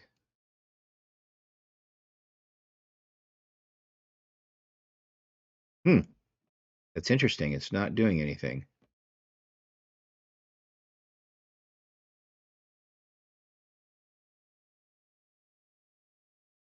Very interesting. Okay, so let's key out of that. See what's going on here with our LUT. Ah, you see over here what happened? So I was looking at it here, made a mistake. Good things we can share these things here. Fujifilm, Kodak. Oh, old school LUTs. I like it. Fujifilm, Kodak. Film of my youth right here. So right click, Apply to current node. There we have our LUT. That's why that this wasn't changing when we were playing with it down here in the key output. So can we strengthen it? Nope. 1 is its max, apparently. We can come down here and kind of dial it in. So this is the very lower end of this LUT. As we come up right about here is where we start to lose detail in the mountain. So we still get the colors out of our LUT, but at about 30% of application of this lookup table, we have all of our detail. We have the sky colored nicely, which is one of my favorite things. And maybe the trail, if we bring that up, yeah, 30% is where it's at here because the trail color looks about right. The detail looks about right. Okay, I'm digging it. All right, well, let's just for fun, because he did this, I'm going to do this too. I'm going to say reset all grades and nodes. Uh, let's come over here to clips and move on to this one. So this was a pretty moody node here, pretty moody clip. Let's get rid of that. Uh, and let's also add a second uh, serial node here because we're going to do the same thing. What do we see in this? Let's bring it big here. What do we see in here? It's really flat. This is definitely shot in some kind of uh, S-log here where there's hardly any color in the thing. So I'm thinking this is a camera fix. I'm thinking this is done with his Sony S3 that he probably shot for himself. And so that's where we're going to go back down here is to the Sony LUTs S-Log 3 Type A. But first, let's see if there's any improvements we can do just here on the color wheels first. So we have a little bit of room below and above here. So do we want to mess with the gain first and see what happens here? That's not bad. It's kind of nice to brighten it up just a touch. Let's not crush that blue over there. Bring that back down. Those sound effects I make from time to time are free.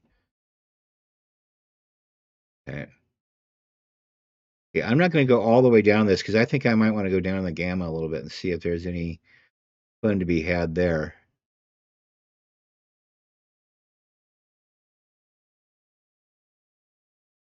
Now maybe down on the left.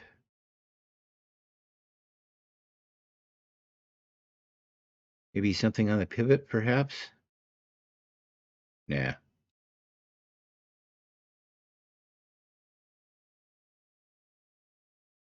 Leave the pivot there. So that's about as much information I think as I can get out of it for now.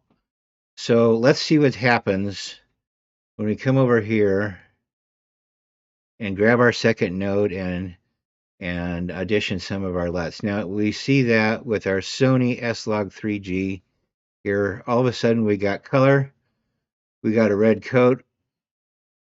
I suspect that this is the same person we saw walking down those green forests here. That's pretty strong. All these in our same 709 table. Okay, S-Log 35, Gamut 3 to S-Log 2.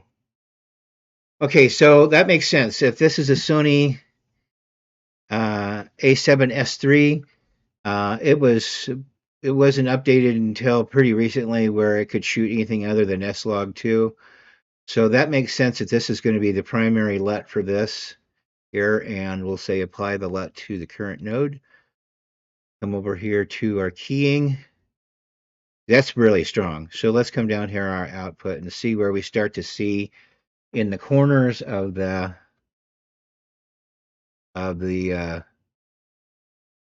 like this little hill here. There's a lot of detail in here, and even though that's out of focus in the front, giving us our depth of field, uh, maybe there's some other information to be had here. Okay, full blast. Ooh, now that's nice, where we're in here just on the, say, 10%, 10 to 20% side. I'm going to say, let's see 20% of our LUT in there. And it did bring out some of the clouds. I mean, it's a gray day. There's just no getting around it. But we do have some more detail on that. I'm going to call that a success. I like it. I have absolutely loved doing all the color grading here. And even though this was a short, it was only 2 hours worth of video, but I spent more on this, on the video time. So 2 hours times, let's call it 4 or 5 to process the hour of the video, just for me to understand it and go back and watch and rewatch and rewatch, and then play around with it so that I could come back and do my best to represent it to you guys.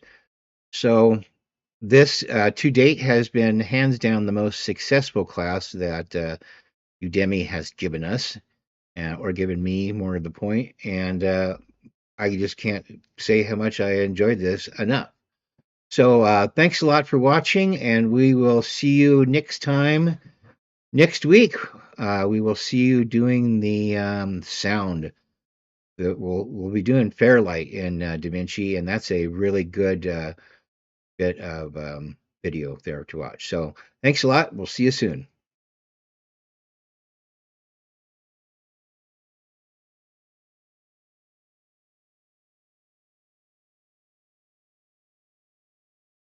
All right, here we go. Let's edit this bad boy. So I'm going to put my color. Notice I made another folder over here called Color Grading in DaVinci, just to keep things organized. No, let's change that to 11. Rename. We know that's not 10. We know that's 11. Okay, now we do that. 12 and 13, over here to that. Untitled project. So what are we going to call this? We're going to call this paste. That's not what we're going to call it. Okay.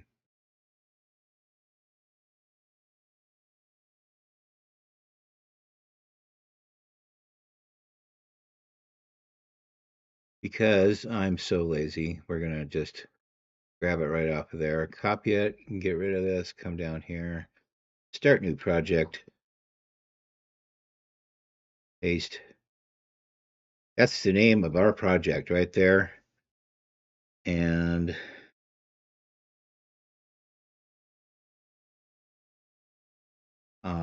I'm recording the editing here, so sometimes this gets a little confusing. I have to take a second to make sure I'm doing the right thing. Okay, so what I'm editing now will be the project, and what I add to it later that I'm filming at this very moment in time will be the making of. Okay, so let's say create and get busy here.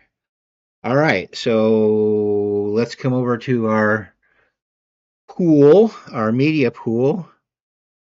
And looky there, all of our stuff is all set and all ready to go.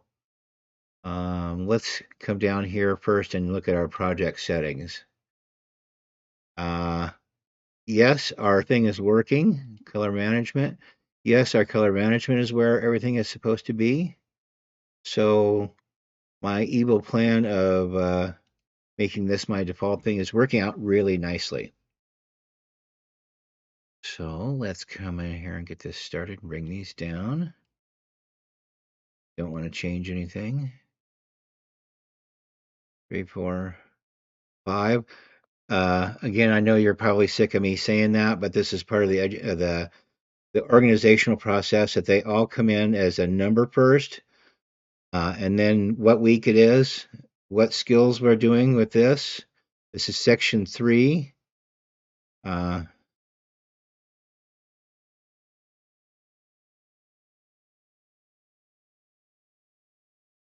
Did we have any? 01, yes, we did.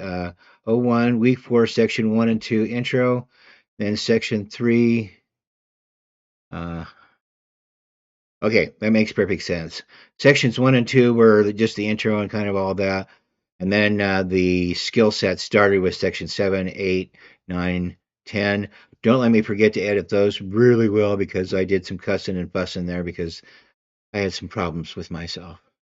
All right, so let's highlight everything and make us a timeline. All right click new timelines using selected clips. Change that timeline to a proper name. And let's say create. And let's get over here. And so the first thing I'm going to turn the, well, I'm going to edit that here. Part where I had problems with is right here at the end.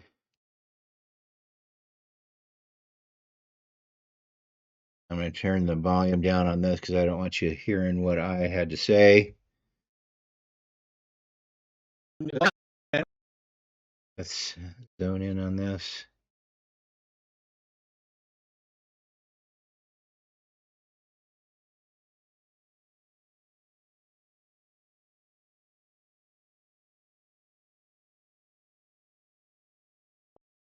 I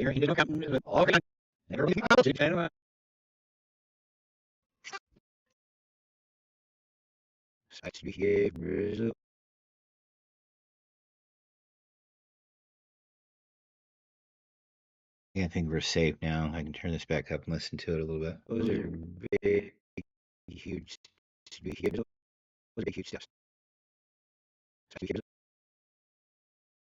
Those are big, huge steps.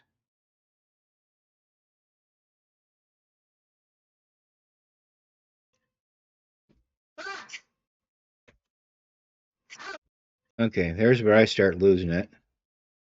Ha ha ha. So I'm going to make a cut here.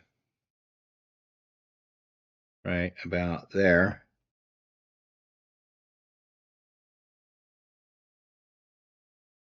Alt B. Control B. There we go. There's our cut. Rolling off to the right here. Oops. Control Z. A. Delete. Ripple cut. Boom. That should bring us right back to B here. Turn my sound back up so I can hear what's going on.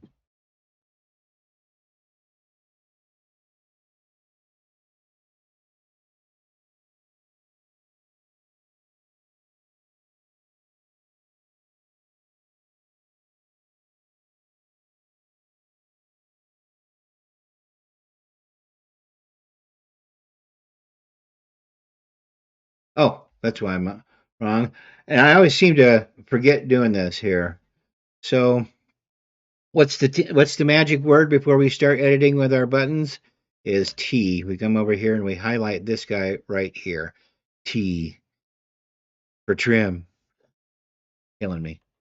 Okay, so we're going to trim in here and come all the way over where we start talking. We make ourselves a nice big handle, and then we can hit our cross dissolve, make our cross dissolve a little bit bigger, and then check our edit. See if I make sure I'm not doing any more cussing. And I edited that first for a reason. Those are big, huge steps.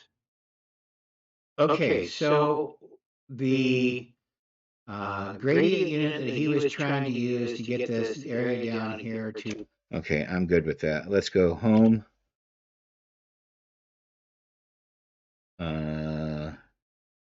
Trim that down a little bit. Give that across. Give it a check. Okay, welcome back. Looks good. To our next one. Having some handles here. Good thing. Going in first. To that side. Leaving a little room there. Over here to this side. Eventually.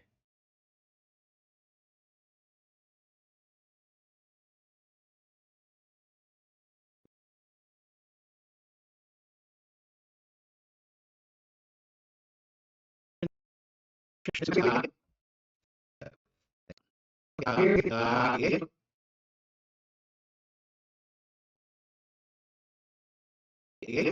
right, let's put a transition there. And let's give it a listen. Hopefully I'm not cussing here in just a little bit. Thanks a lot.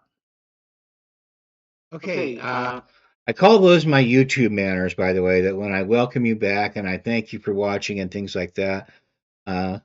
As that is my business as a YouTube consultant, that's the one main thing I teach everybody is to welcome somebody and tell them that they're appreciated because that's your life, you know? That's what things are all about, being grateful and recognizing something good when you see it. Okay, I don't think we can go too far in there.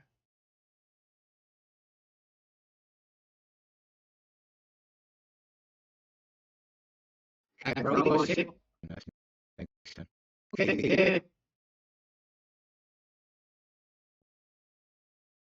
let's see. All right, let's see what this was. Maybe that's a little loud. Let me turn that down.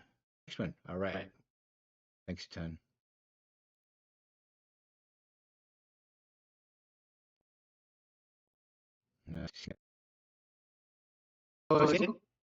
Okay.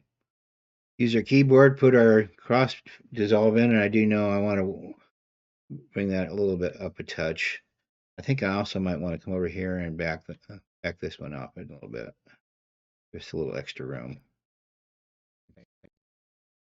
Make that a little bigger. Yeah, right. Let's play it, see how it looks. The next one. All right. Thanks. Okay, so I like it. Moving on, we've already done that one. Here is this guy.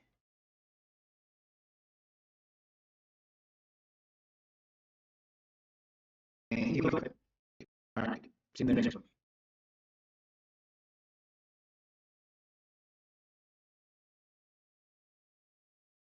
Okay, we've got the similar handles. Give us a cross dissolve.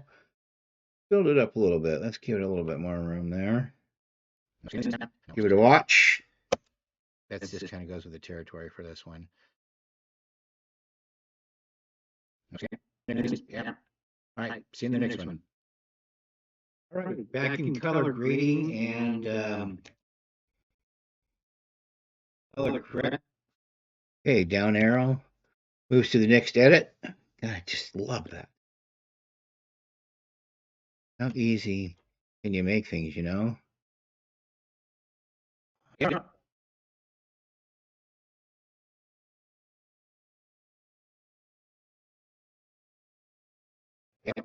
I know enough. All right. See you in a sec. You don't have to get right on anything to get there with your dissolves. I think a dissolve, especially because these are pretty hard cuts, having a little bit of transition there is a nice thing. Okay, let's watch it and see how it is. I just can't say that enough. All right, see you in a sec. All right, one more for the day, and then we're going to call it good. Okay, next transition. Do this one first. I mean, if you guys knew how easy this was here, this one second.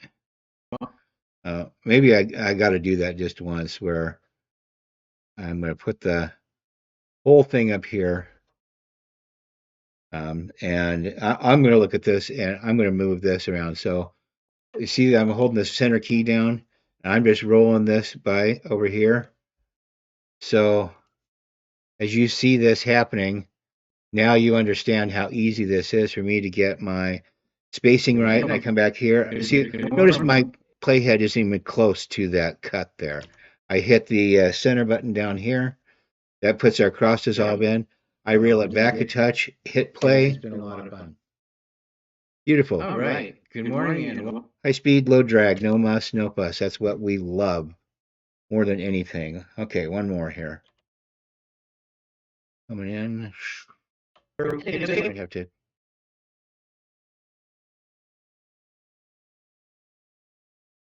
I had some long handles on there. Better with some long ones than no handles at all because that just makes our editing life so much easier. See you real soon. Okay, guys, looks like we made it. We're here on the okay.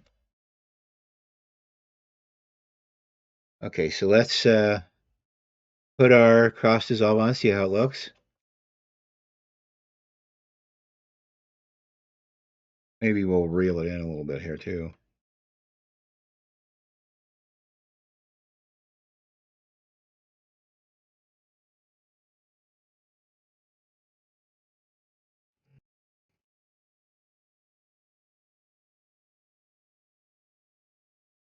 It's,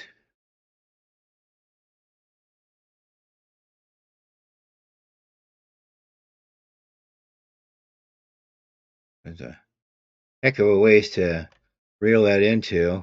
Here's the cover. All Simon. Echo, shut up.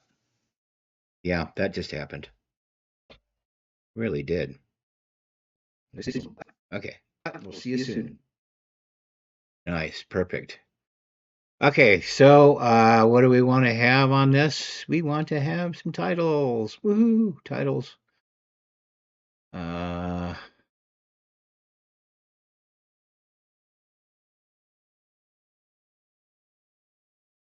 is simple the nice thing here? I'm gonna take a chance and say yes. I was not pleased with that last title, no matter how much I messed around with it. That had the falling letters, it never did get right. So we're just gonna say all in one line.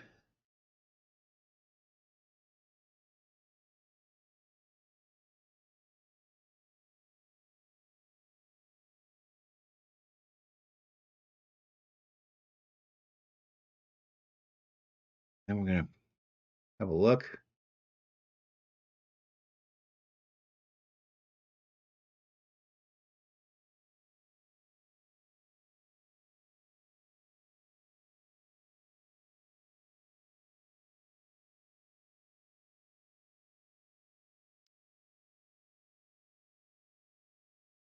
Okay, 2019.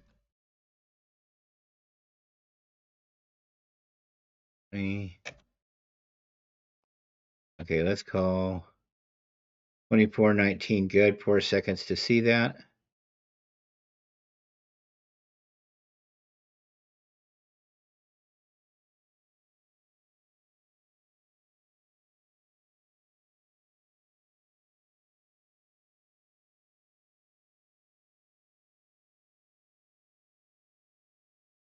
Close enough.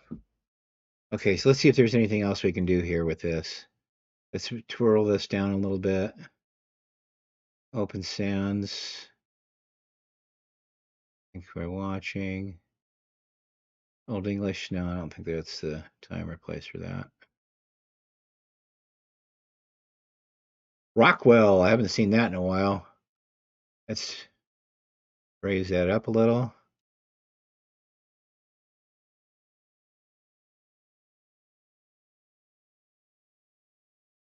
Okay.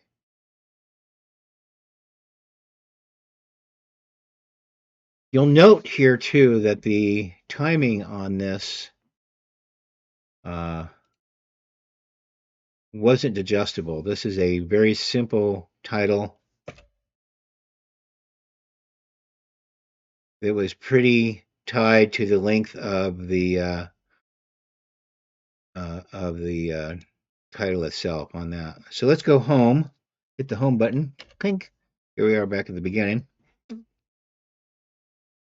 And we're going to add our long title. Bring that down here. And I'll adjust all this stuff here in just a second. But let's get our title work in here.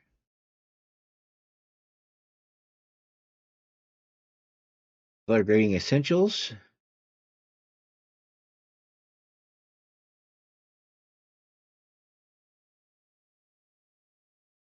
How's that look?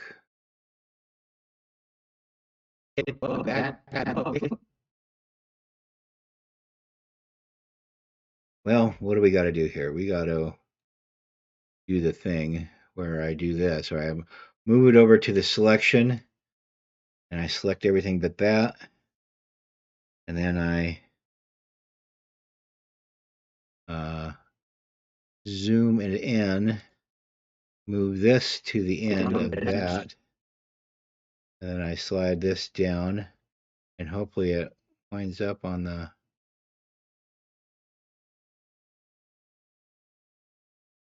playhead there. Damn it, I hate that playing this game. There we go. We're locked in. Perfect.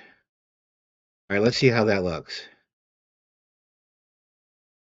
Not bad. So let's highlight that. And what did we use? Rockwell.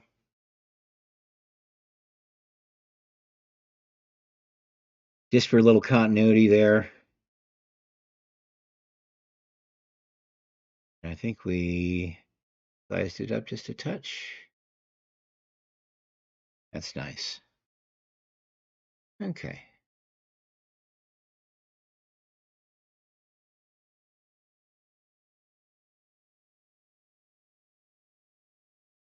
Okay, welcome back to week 4, and I like it. And that's the name of that tune, boys and girls. So here we are at the beginning, and we're headed over to the deliver button now. And so everything here is already done for us because it's part of the master file now. Our timing is correct, our sizing is correct. I think I mentioned that with that big file I put in 3140 by 2180 did not make enough difference to uh, uh, justify the amount of time it took YouTube to figure it out. So we're up here with our MGD 2085 heading. It's going to be changed, I think. In fact, we'll just come up here and say clear preset. And then we're going to come up here and say save as new preset. MGD 2085. It'll ask me if I want to change that. Replace existing project. Yes, we want to replace that. So I don't see me now moving from this. So if I got nothing else in the last 4 weeks of doing this, I've got this down pat, where at least we know how things are leaving us here. Oh, we did forget to change that to MP4. See if there's an update current preset. There we go. Very nice. Update current preset. MP4. I got to change our location back to the desktop. Save. Update current preset. Then we give it a title. Paste. Paste. Control V maybe. I guess it's going to make me type it out. Or maybe I still got it over here. Copy. Drop it. Control V. There we go. Very lazy of me. Okay, so let's pop that over to our render queue. And this is where I leave you here for this one. And so you're going to see what we've just rendered here, and then you're going to see the making of on the back side of this. So thanks again. See you later. Render all. You're off and running. All right. See yous.